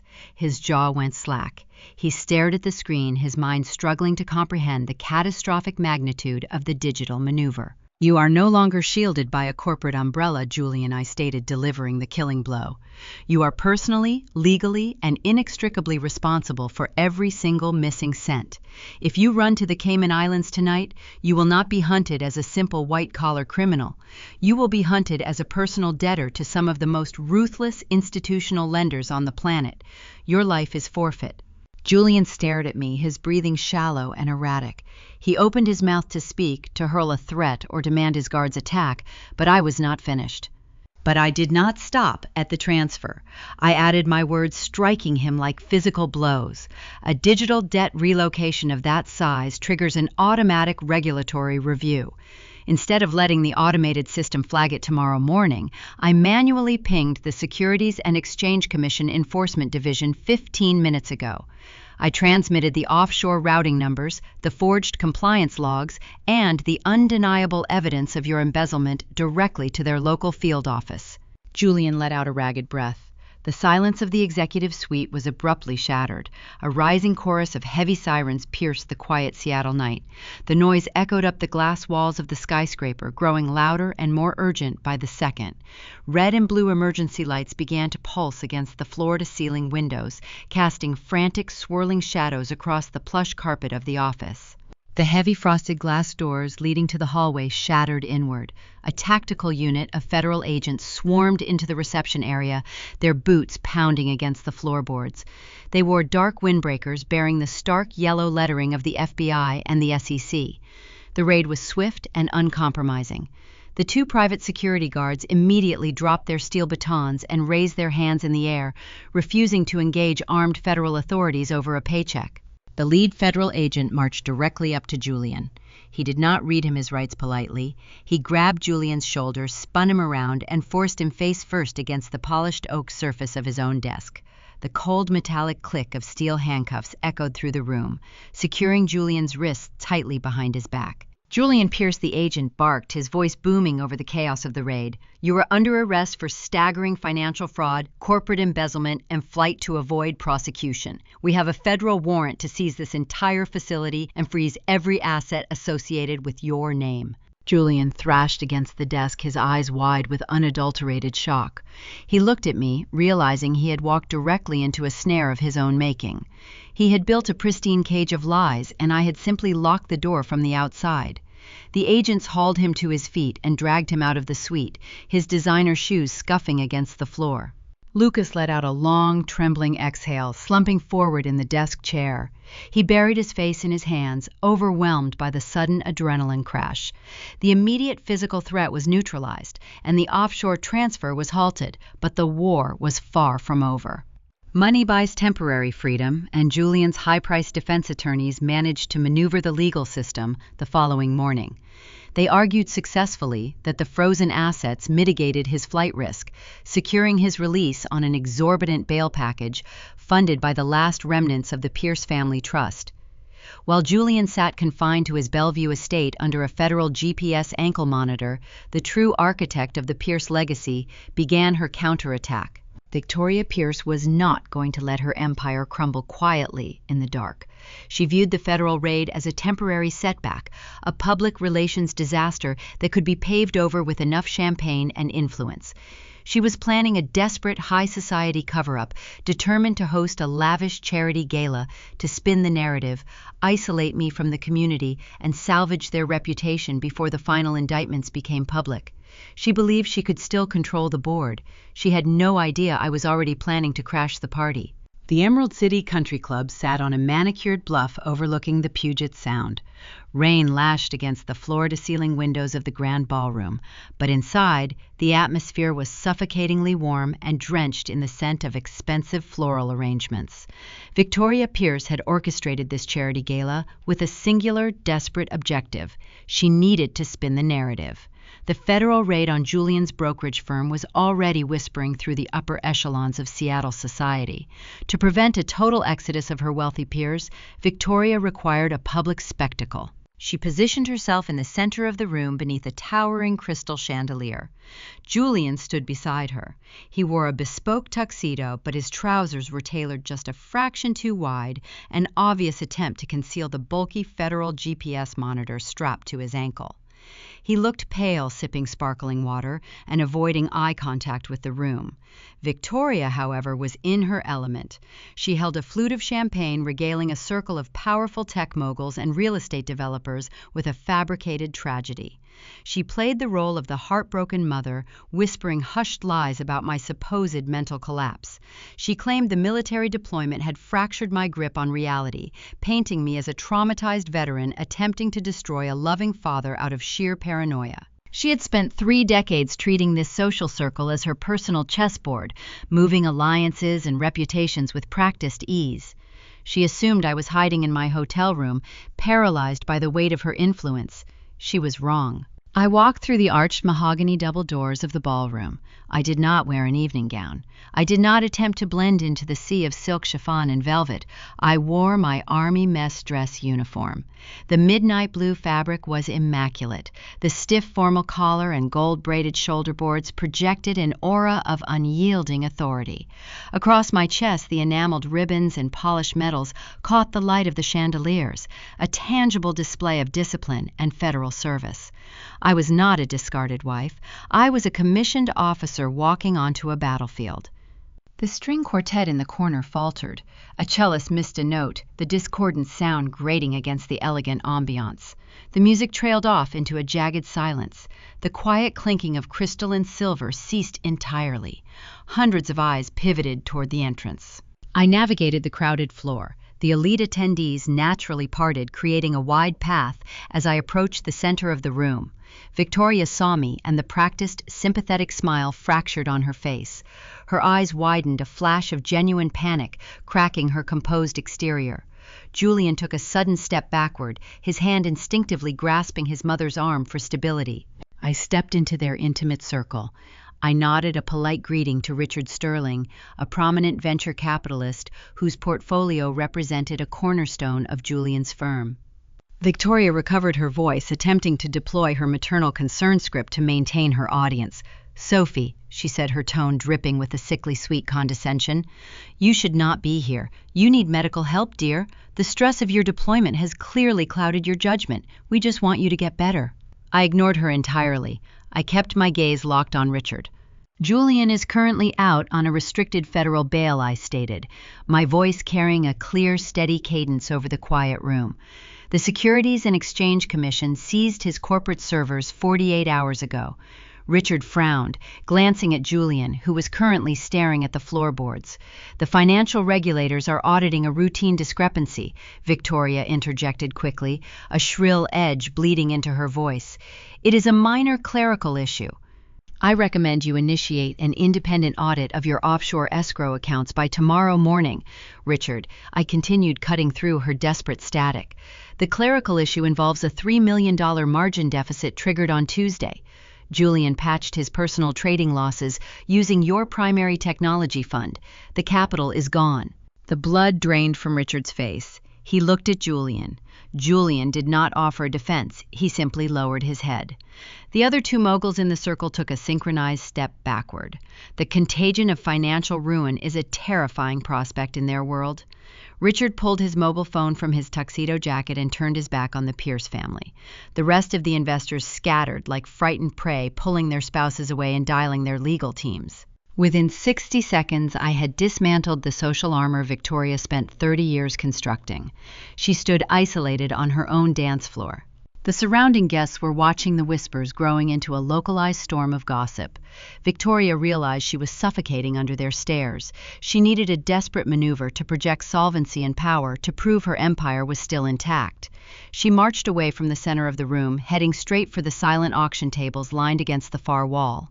I followed at a measured pace. Victoria stopped at the charity director's station. She grabbed a bidding paddle and loudly announced a $50,000 donation for a private vineyard tour, ensuring her voice carried to the nearby onlookers. The charity director, holding a mobile payment terminal, smiled tightly and requested her card. Victoria produced a sleek platinum credit card with an arrogant flick of her wrist. The director swiped the magnetic strip. The terminal emitted a sharp, discordant beep. The small digital screen flashed a bright red error code, "Declined." Victoria snatched the card back, her face flushing a deep crimson. She blamed the magnetic reader and produced a second premium card from her clutch. The director inserted the chip. The machine beeped again. "Declined. Account frozen." The murmurs in the room escalated into open, mocking whispers. I stood 10 feet away, watching her experience the exact terror she and Julian had weaponized against me just days ago. I had spent the morning providing the federal agents with the localized routing numbers for all Pierce family trusts, linking them directly to the offshore shell companies. The government had executed a total asset freeze an hour before the gala began. She was financially starved. The public humiliation broke her. The polished, calculating matriarch shattered, revealing the cornered predator underneath. Victoria crossed the floor, her manicured fingers digging painfully into the rigid fabric of my uniform sleeve. She did not speak. She pulled me down a narrow corridor away from the ballroom and shoved me into a secluded coat room, kicking the heavy mahogany door shut behind us. The scent of damp wool and expensive perfume filled the cramped, dimly lit space. Victoria unleashed her rage. The facade of the loving grandmother evaporated. "You ungrateful, pathetic woman," Victoria hissed, pacing the short distance between the hanging coats. "You think you can destroy my family? We gave you a life you never deserved. You were a pedestrian soldier and we elevated you." I stood my ground, my hands clasped behind my back in a parade rest stance. "You orchestrated a medical assault," I replied, keeping my tone surgical and cold. "You bribed a clinic director to steal my physical autonomy." Victoria stopped pacing. Her chest heaved. The sheer, overwhelming narcissism that fueled her entire existence boiled over. She needed to assert her dominance to prove that her wealth justified her crimes. "Julian is sterile," Victoria snapped, pointing a shaking finger at my chest. "He has been a genetic failure since college. Did you honestly believe I would let a random, anonymous donor inherit the Pierce legacy? My older son Oliver was brilliant. He was perfect. His bloodline deserved to survive. You were nothing but a vessel. You were just an incubator for my true grandchild. You should be thanking me for giving you a child that actually matters." The courtroom fell into a heavy, dead silence. Her horrific confession hung in the air, a toxic admission of a severe federal crime. She stood there, a sick look of triumph on her face, believing she had finally put me in my place. I did not argue. I did not yell. I looked at the woman who had engineered the darkest betrayal imaginable, and I smiled a clinical, terrifying smile. I slowly raised my left hand to my chest. I tapped my index finger twice against the enameled surface of the military medals pinned to my uniform jacket. Hidden beneath the gold braiding was a micro-audio transmitter. "Thank you for your candor, Victoria," I whispered, watching the dawn of comprehension shatter her triumphant expression. "The federal agents listening to this live feed are going to love that confession." The trap had snapped shut. The criminal evidence was secured and the social empire was ashes. The final reckoning was no longer a battle of whispers. It was time to walk into the civilian courtroom and let Julian dig his own grave on the federal record. The heavy oak doors of the King County Family Court opened to a blinding barrage of camera flashes. The financial regulatory raid on my husband's downtown brokerage firm had transformed a sealed domestic custody hearing into a primetime media spectacle. Reporters packed the wooden gallery benches, their digital recorders glowing in the dim light of the courthouse. They were hungry for the downfall of a high society dynasty. I walked down the center aisle, wearing my pressed Army service uniform. My posture remained rigid, my gaze fixed directly on the elevated wooden bench. I took my seat next to my legal counsel, Attorney Davis. He was a former military prosecutor, a man who viewed a courtroom not as a stage for emotional debate, but as a grid for tactical dismantling. We had spent the last 48 hours laying a snare. Today, the prey was scheduled to step into it. Across the aisle, Julian sat beside his expensive civilian defense lawyer, a seasoned litigator named Harrison. Julian had been prepped by a crisis management team. He wore a subdued navy suit, his tie slightly loosened, his hair intentionally styled to look disheveled. He projected the calculated image of an exhausted, heartbroken father fighting desperately to protect his family. Sitting in the front row of the gallery, directly behind him, was Victoria. She gripped a lace handkerchief, playing the role of the devastated matriarch. They believed their offensive strategy would publicly ruin my credibility before the federal indictments finalized. The presiding official, Judge Mitchell, struck her wooden gavel against the sounding block. The sharp crack silenced the murmuring reporters. She called the emergency ex parte hearing to order, her stern eyes scanning the room. Harrison stood up immediately, buttoning his suit jacket. He paced the floor between our tables, launching into a highly rehearsed character assassination. He painted a chilling, fabricated picture of my military service. He claimed my overseas training deployments had left me unhinged and dangerous.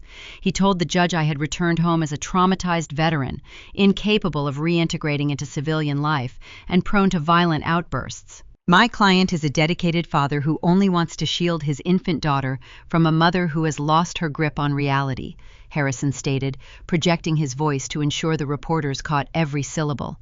We are requesting immediate, exclusive physical and legal custody of the minor child's sole possession of the marital residence and a permanent protective order against Captain Carter." I did not react. I did not shake my head or glare at the opposing table. I maintained a cold, unblinking focus on the judge, allowing my silent discipline to contradict their hysterical narrative. Attorney Davis sat beside me, his hands folded neatly over his leather briefcase, entirely unbothered. To solidify their narrative, Harrison called Julian to the witness stand. This was the moment their entire legal strategy hinged upon. Julian walked to the front of the room, placed his right hand on the Bible, and swore a solemn oath to tell the truth. He sat in the wooden chair and looked at the judge with an expression of profound, manufactured agony. Harrison approached the bench carrying a clear plastic evidence folder. "Your Honor," the lawyer said, his tone dropping to a somber register, "the tragic reality is that Captain Carter did not just abandon her duties as a wife. During her military rotation, she engaged in a reckless affair. My client was forced to discover this betrayal in the most agonizing way imaginable." The lawyer handed the folder to the court clerk. "We officially submit this document into evidence as Exhibit A. It is a certified genetic test conducted just days prior to the respondent's return. The results conclusively prove that my client is not the biological father of the child." A collective gasp rippled through the gallery. The reporters leaned forward, their pens flying across their notebooks. Judge Mitchell took the document from the clerk, her brow furrowing as she scanned the forged data. She looked up from the paper and fixed her gaze on me, her expression hardening into severe judicial scrutiny. Julian gripped the edges of the witness stand. He squeezed his eyes shut, forcing a tear to spill over his cheek. "I love that little girl as my own," he choked out, his voice cracking perfectly on cue. "But I cannot raise a child born from her deceit. I am asking this court to strip Sophie of all parental rights and to grant me control of our assets as compensation for the emotional fraud she committed against my family." Julian glanced across the aisle at me. A microscopic, triumphant smirk flashed in his eyes. He had played his ultimate card. He had entered the forged DNA test into the federal record, demanding my total destruction under the penalty of perjury. Judge Mitchell set the document down. "Attorney Davis," she said, her voice tight with disapproval, "how does your client respond to this explosive piece of evidence? Do you have a defense against Exhibit A?" Davis did not scramble for his notes. He did not shout an objection. He stood up slowly, unbuttoned his jacket, and walked to the center of the room. He looked at the forged document, then looked directly at Julian sitting in the witness box. "Your Honor, my client does not wish to dispute the fact that Mr. Pierce is not the biological father of the child," Davis stated, his voice ringing with lethal clarity. "In fact, we entirely agree with that specific biological conclusion. However, we strongly dispute the method of conception." The courtroom fell into a dead, confused silence. Julian's smug smirk vanished, replaced by a flicker of panicked confusion. Victoria shifted uncomfortably in the gallery, her knuckles turning white around her handkerchief. To clarify this matter for the court, Davis continued, turning to face the bench. "We call our first witness to the stand. The bailiffs have him waiting in the hallway. The defense calls Dr. Evans, the director of the Bellevue Fertility Clinic." All the color rapidly drained from Julian's face. He looked like a man who had just stepped onto a landmine. In the gallery, Victoria let out a sharp, strangled gasp, the blood freezing in her veins. The heavy wooden doors at the back of the courtroom swung open. Two armed court bailiffs escorted a sweating, visibly trembling man down the center aisle. Dr. Evans wore an expensive tailored suit, but his shirt collar was damp and his eyes darted around the room like a trapped animal. He had been subpoenaed under the full weight of a federal mandate. He knew that lying today would result in the immediate revocation of his medical license and a guaranteed prison sentence. He took the witness stand, his hand shaking violently as he swore the oath. Attorney Davis approached the podium. He did not pace, he spoke with the terrifying precision of a surgeon holding a scalpel. He established the doctor's credentials and his direct oversight of my in vitro fertilization cycle 14 months ago. Then Davis placed a large stack of banking documents on the edge of the witness stand. These were the routing ledgers Lucas had extracted during our midnight operation at the brokerage firm. Dr. Evans Davis began projecting his voice across the silent gallery. We possess physical records indicating a cash withdrawal of $150,000 from a Pierce family trust account executed on the exact morning of Captain Carter's embryo creation. We also have routing numbers showing a corresponding deposit into a Cayman Islands shell corporation registered to your wife. Would you like to explain to the court why a patient's mother-in-law paid you $150,000 in untraceable cash? Harrison jumped to his feet, shouting an objection, claiming lack of foundation. Judge Mitchell struck her gavel hard against the sounding block, overruling the objection and glaring at the doctor. Attorney Davis stepped closer to the witness stand. I remind you that you are currently under oath in a proceeding being monitored by federal regulators. You are facing 20 years in a federal penitentiary for medical bribery and biological tampering. Or you can tell this court exactly what Victoria Pierce paid you to do. The clinic director broke. The threat of federal prison shattered his loyalty to the wealthy elite. He slumped forward in the witness chair, burying his face in his trembling hands. She paid me to swap the samples, the doctor confessed, his voice cracking into the microphone. The gallery erupted into a frenzy of shouts and furious typing. The judge banged her gavel, demanding order, her own face registering profound shock. Speak clearly into the microphone, Davis commanded. What sample did you swap? The doctor looked up, his face covered in a sickly sheen of sweat. He pointed a shaking finger directly at Victoria in the front row. Mrs. Pierce came to my private office. She brought a briefcase full of cash. She told me her son Julian was sterile. She demanded that we discard the anonymous donor sample that Captain Carter had legally consented to use. And what did she instruct you to replace it with? Davis pressed, leaving no room for evasion. With a preserved sample we kept in deep freeze, the doctor choked out. A sample belonging to her deceased nephew Oliver. She said the Pierce bloodline had to be preserved. I bypassed the laboratory chain of custody. I authorized the creation of the embryo using the deceased cousin's genetics. Pandemonium consumed the courtroom. Reporters climbed over the wooden benches to get a better view. I sat at the plaintiff table with perfect, rigid military posture. I kept my eyes locked on the defendants. Victoria Pierce shot up from her seat in the gallery like a woman possessed. The elegant, refined matriarch vanished, her face twisted into a mask of pure, unhinged fury. "He is lying!" Victoria screamed at the top of her lungs, pointing at the trembling doctor. "He is a fraud! Sophie paid him to say this! She is trying to steal my family wealth! It is a lie!" Judge Mitchell struck her gavel repeatedly, threatening to have Victoria removed by force. Two large bailiffs stepped toward the gallery, forcing the matriarch back into her seat. The courtroom vibrated with the chaotic fallout of the medical revelation. Victoria was backed into a corner, desperately clinging to her final defense, screaming that the bribery was a fabricated smear campaign. How would the trap snap shut to destroy her final desperate lie? Victoria stood in the gallery, her chest heaving as she pointed a shaking finger at the medical director. She continued to shriek her denials, demanding the court arrest me for slander, her manicured hands gripping the wooden railing in front of her. Judge Mitchell raised her wooden gavel, ready to order the bailiffs to physically remove the disruptive matriarch from the proceedings. Attorney Davis stepped forward, raising a calm hand to pause the impending ejection. He retrieved a small digital drive from his leather briefcase and handed it to the court clerk. "Your Honor," Davis stated, his tone carrying the precise cadence of a seasoned military prosecutor, "the defense wishes to submit a verified audio recording to directly address Mrs. Pierce and her claims of a fabricated smear campaign." The clerk plugged the drive into the courtroom multimedia system. I sat with my hands folded on the plaintiff table, my posture unyielding and focused. The overhead speakers emitted a brief burst of static, followed by the crisp acoustics of the country club courtroom. First, my own voice echoed across the quiet court, asking a clinical question about the biological tampering. Then Victoria's shrill, unmistakable, aristocratic tone filled every corner of the room. Her recorded words washed over the gallery. "Did you honestly believe I would let a random donor inherit the Pierce legacy?" the recorded voice scoffed. "My older son Oliver was brilliant. His bloodline deserved to survive. You were just an incubator for my true grandchild." The recording clicked off, leaving a suffocating silence in its wake. The undeniable confession hung in the air, a lethal admission of federal medical bribery captured directly from her own mouth. Victoria froze. Her jaw went slack, the color draining from her cheeks until she looked like a fragile porcelain doll about to shatter.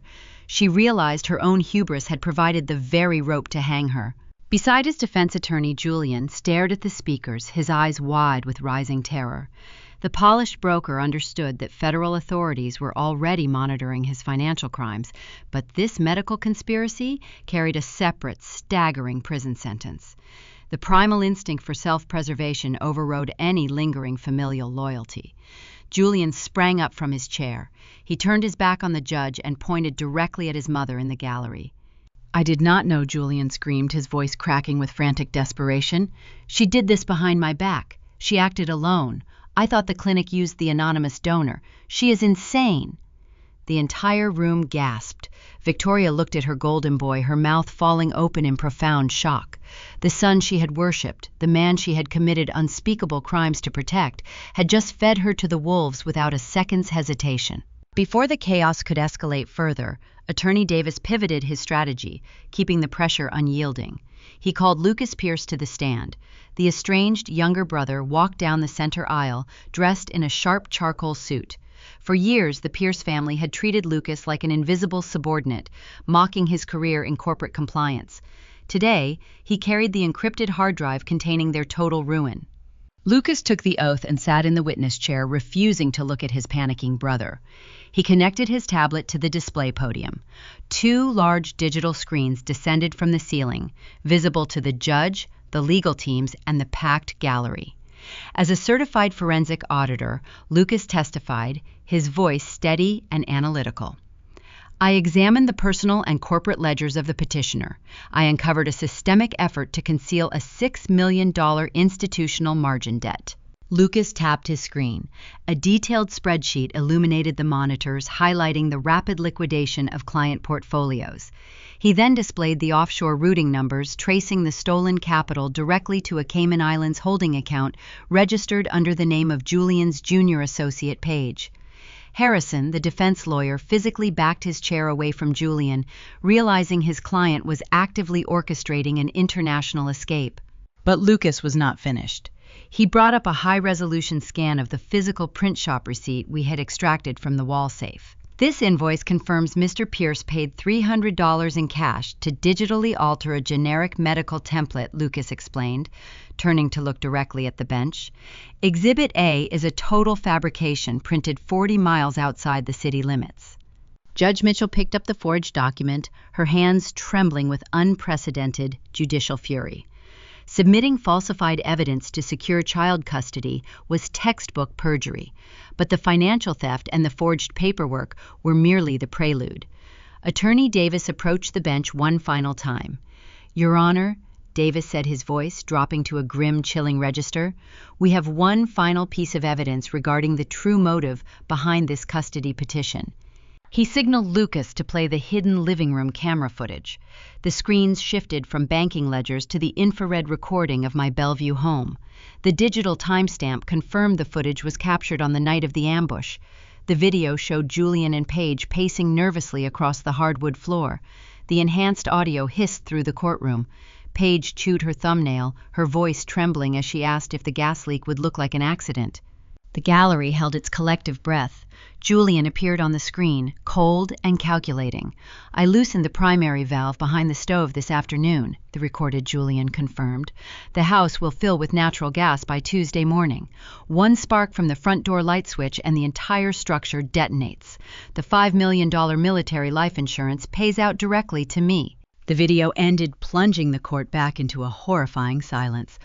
The extortion petition was never about custody. It was a stalling tactic to keep me distracted while he arranged an assassination for a massive federal payout. Judge Mitchell's face turned a sickly shade of pale. The realization that a premeditated murder conspiracy had been unspooling in her courtroom hit her with physical force. She gripped her wooden gavel and struck the sounding block with punishing rhythmic power. "Bailiffs, lock those doors right now," the judge roared, her voice echoing with fierce authority. "Nobody enters and nobody leaves. I am declaring this family court an active federal crime scene." The heavy mechanical clicks of the deadbolts engaging echoed like a steel cage snapping shut. Julian looked at the locked oak doors. The realization that he was trapped in his immense wealth and social standing could no longer shield him from the consequences of his actions broke his fragile psyche. Blind, suffocating panic consumed him. Julian shoved his chair backward, sending it crashing to the floor. He bolted. He sprinted down the center aisle, abandoning his lawyer, his mother, and his dignity in a pathetic, desperate bid for freedom.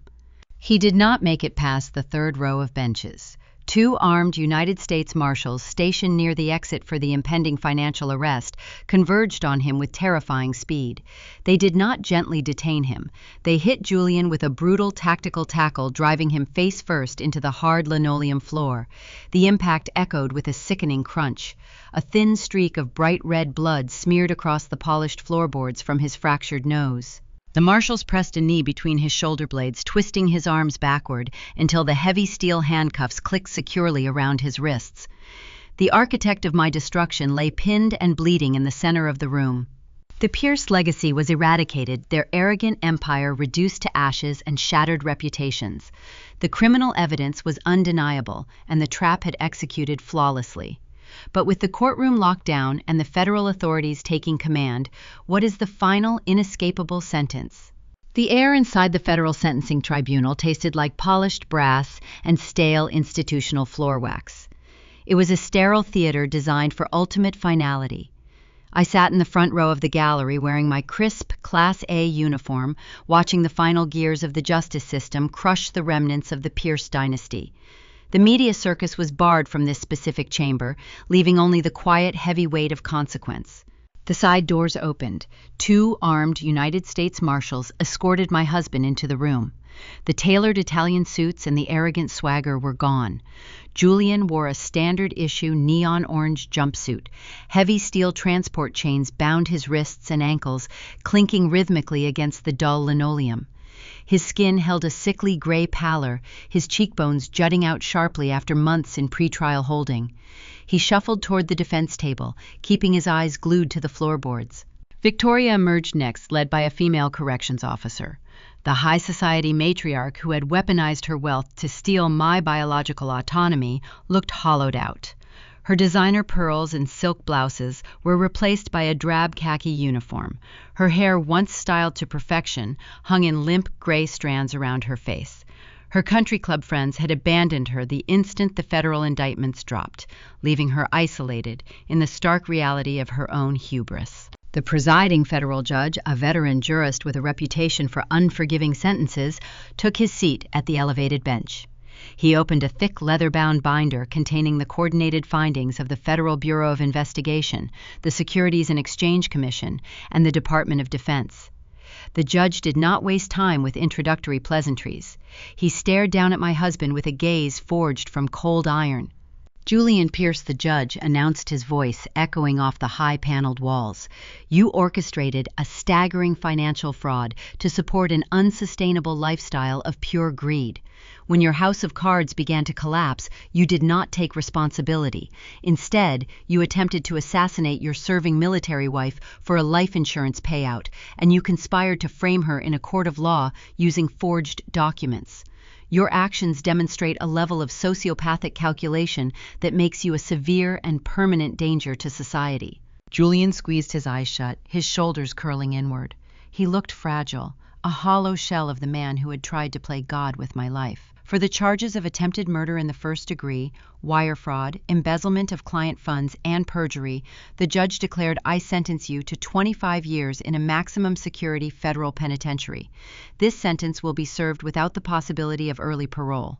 A choked sob escaped Julian's throat. The sound was pathetic, vibrating with the raw terror of a man realizing his life was effectively over. But the judge was already turning his attention to the second defendant.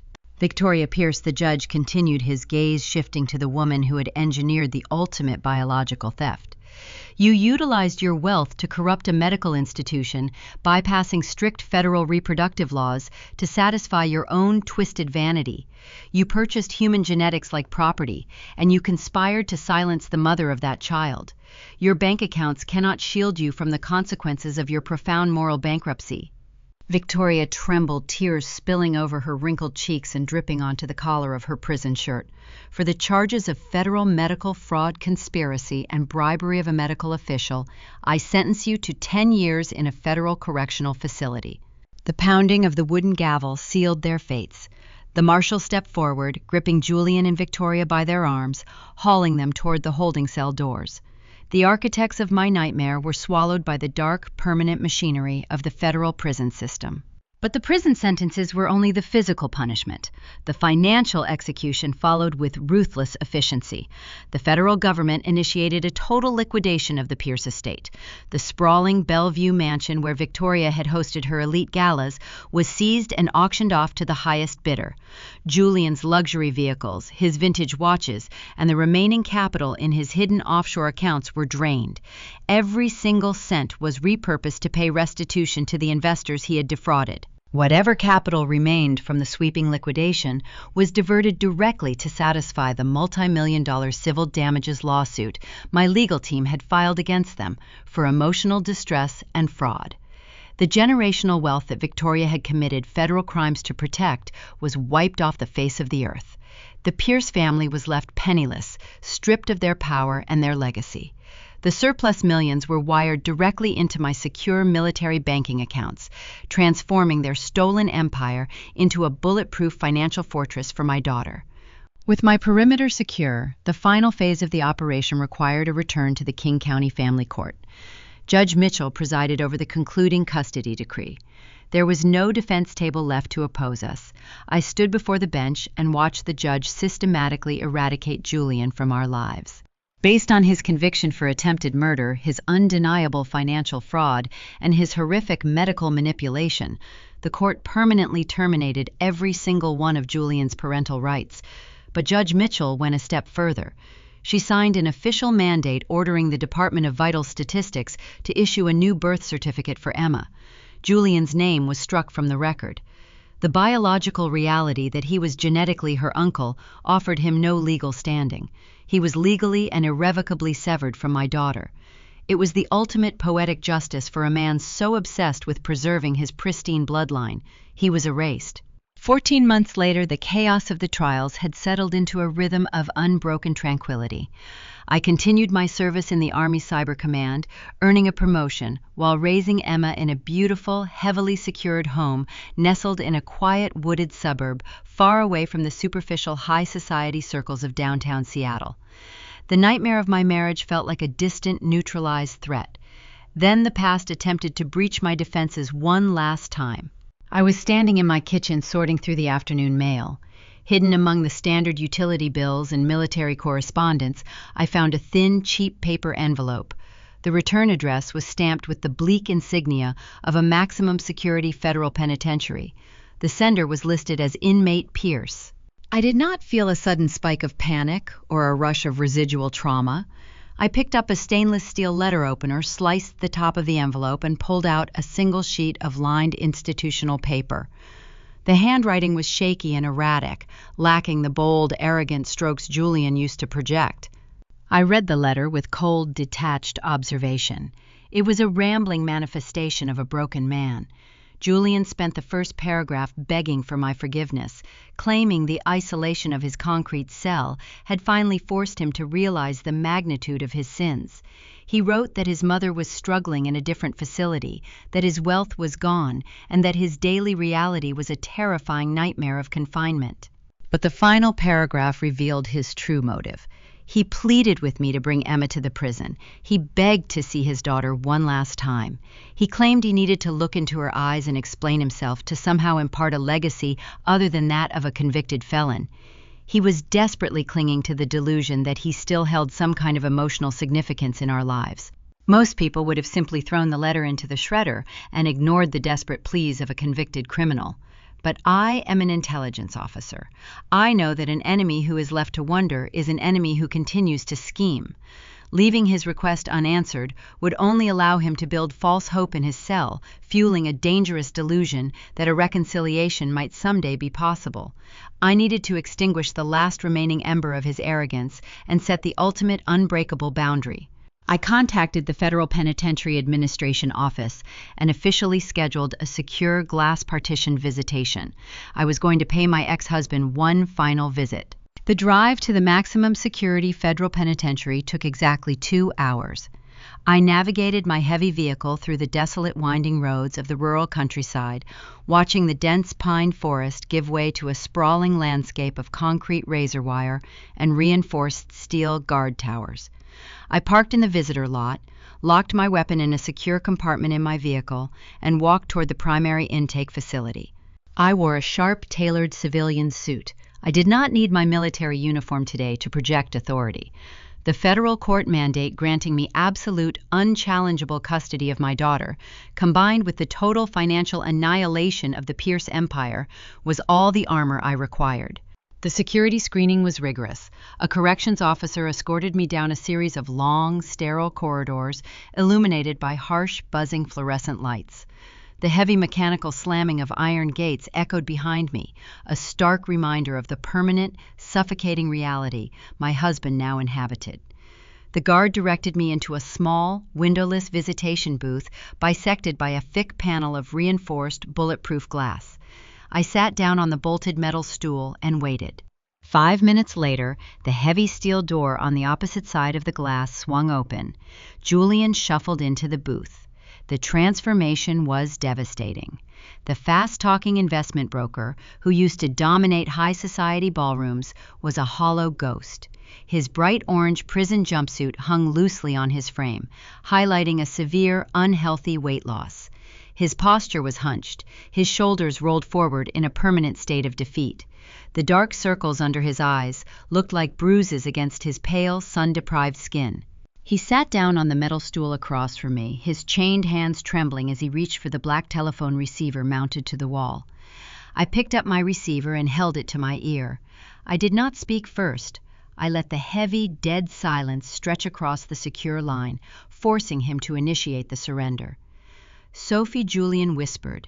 His voice was a thin, raspy croak that crackled over the audio connection. "Thank God you came. I did not think you would actually come." I looked at him with steady calculation. "I am here because you sent a letter requesting to see Emma." I kept my tone devoid of any emotional warmth. Julian pressed his free hand against the reinforced glass.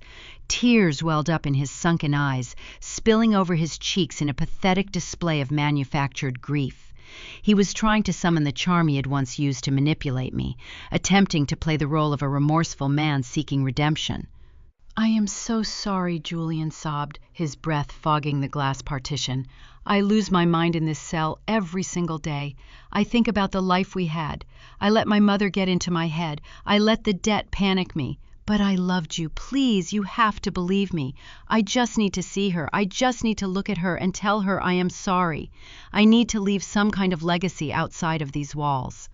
He was begging for a lifeline. He was begging for validation. He wanted me to grant him the grace of fatherhood, to soothe the agonizing reality of his 25-year sentence. I did not raise my voice. I did not show an ounce of anger or pity. I leaned forward, bringing my face just inches from the thick glass, and delivered a chilling, perfectly calculated response that stripped away the very last shred of his delusional hope. "You do not love me, Julian," I said quietly, the sharp precision of my words cutting right through his sobbing. "And you certainly do not love Emma. You loved the aesthetic of a perfect family to parade in front of your wealthy investors. When your fraudulent financial empire started to collapse, you did not hesitate to orchestrate my execution for a $5 million life insurance payout. You cut the brake lines on a vehicle containing an innocent child. You do not get to sit in a concrete box and pretend you are a tragic, misunderstood father. You are an attempted murderer facing the exact consequences of your own extreme cowardice." Julian lowered his head, his tears falling onto his chained wrists. He let out a ragged, miserable sound, crushed by the undeniable truth of my assessment. As for your request to see my daughter, I continued relentlessly, ensuring every single syllable embedded itself permanently into his psyche. You will never see her again. Emma is safe. Her future is secured by the millions of dollars the federal government seized from your liquidated estate. She lives in a beautiful home, insulated from the toxic, arrogant bloodline you and your mother tried to force upon her. I paused, letting the silence amplify the severity of my final judgment. She will grow up knowing she is loved, I stated, but she will never know your name. I have legally expunged you from her records. I had a judge issue a new birth certificate. You are erased from our history. When she is old enough to ask questions, she will be told that she was conceived through a clinical procedure and that she belongs entirely to me. Your mother committed a federal medical crime to ensure the Pierce legacy survived. But your legacy ends right here, Julian. It ends in this pathetic, windowless room. You are going to spend the next 2.5 decades rotting in this facility knowing that you have been permanently eradicated from the future. Julian stared at me through the bulletproof glass, his mouth opening in a silent scream of shattering despair. He realized I was not there to offer closure. I was there to deliver his psychological death sentence. I hung up the telephone receiver while he was still desperately mouthing my name against the glass. I stood up, smoothed the lapels of my suit, and turned my back on him. I did not look over my shoulder as I walked out of the visitation booth. The heavy steel door clicked shut, severing my connection to Julian Pierce for the rest of my natural life. I walked down the long, secure corridors and stepped out through the front gates of the federal penitentiary. The oppressive atmosphere of the prison instantly vanished, replaced by the crisp, bright sunlight of a beautiful afternoon. I took a deep breath of fresh air, feeling a profound, limitless sense of true freedom expanding in my chest. I walked across the visitor lot and climbed into the driver's seat of my heavily armored vehicle. I buckled my seatbelt and adjusted the rearview mirror. Emma was sitting safely in the back seat, happily babbling and playing with a small plush toy under the watchful eye of the private security contractor I had hired for the afternoon. I looked at my beautiful, perfect daughter in the mirror. I smiled a genuine, radiant smile of total victory. I started the engine, put the vehicle in drive, and drove away from the concrete fortress, leaving the ashes of my enemies far behind me. They thought they could ambush a soldier in her own home. They forgot one simple rule of warfare: never set a trap for an intelligence officer, because by the time you spring it, she has already mapped out your destruction. Tactical discipline and cold hard facts are the ultimate weapons against toxic narcissists.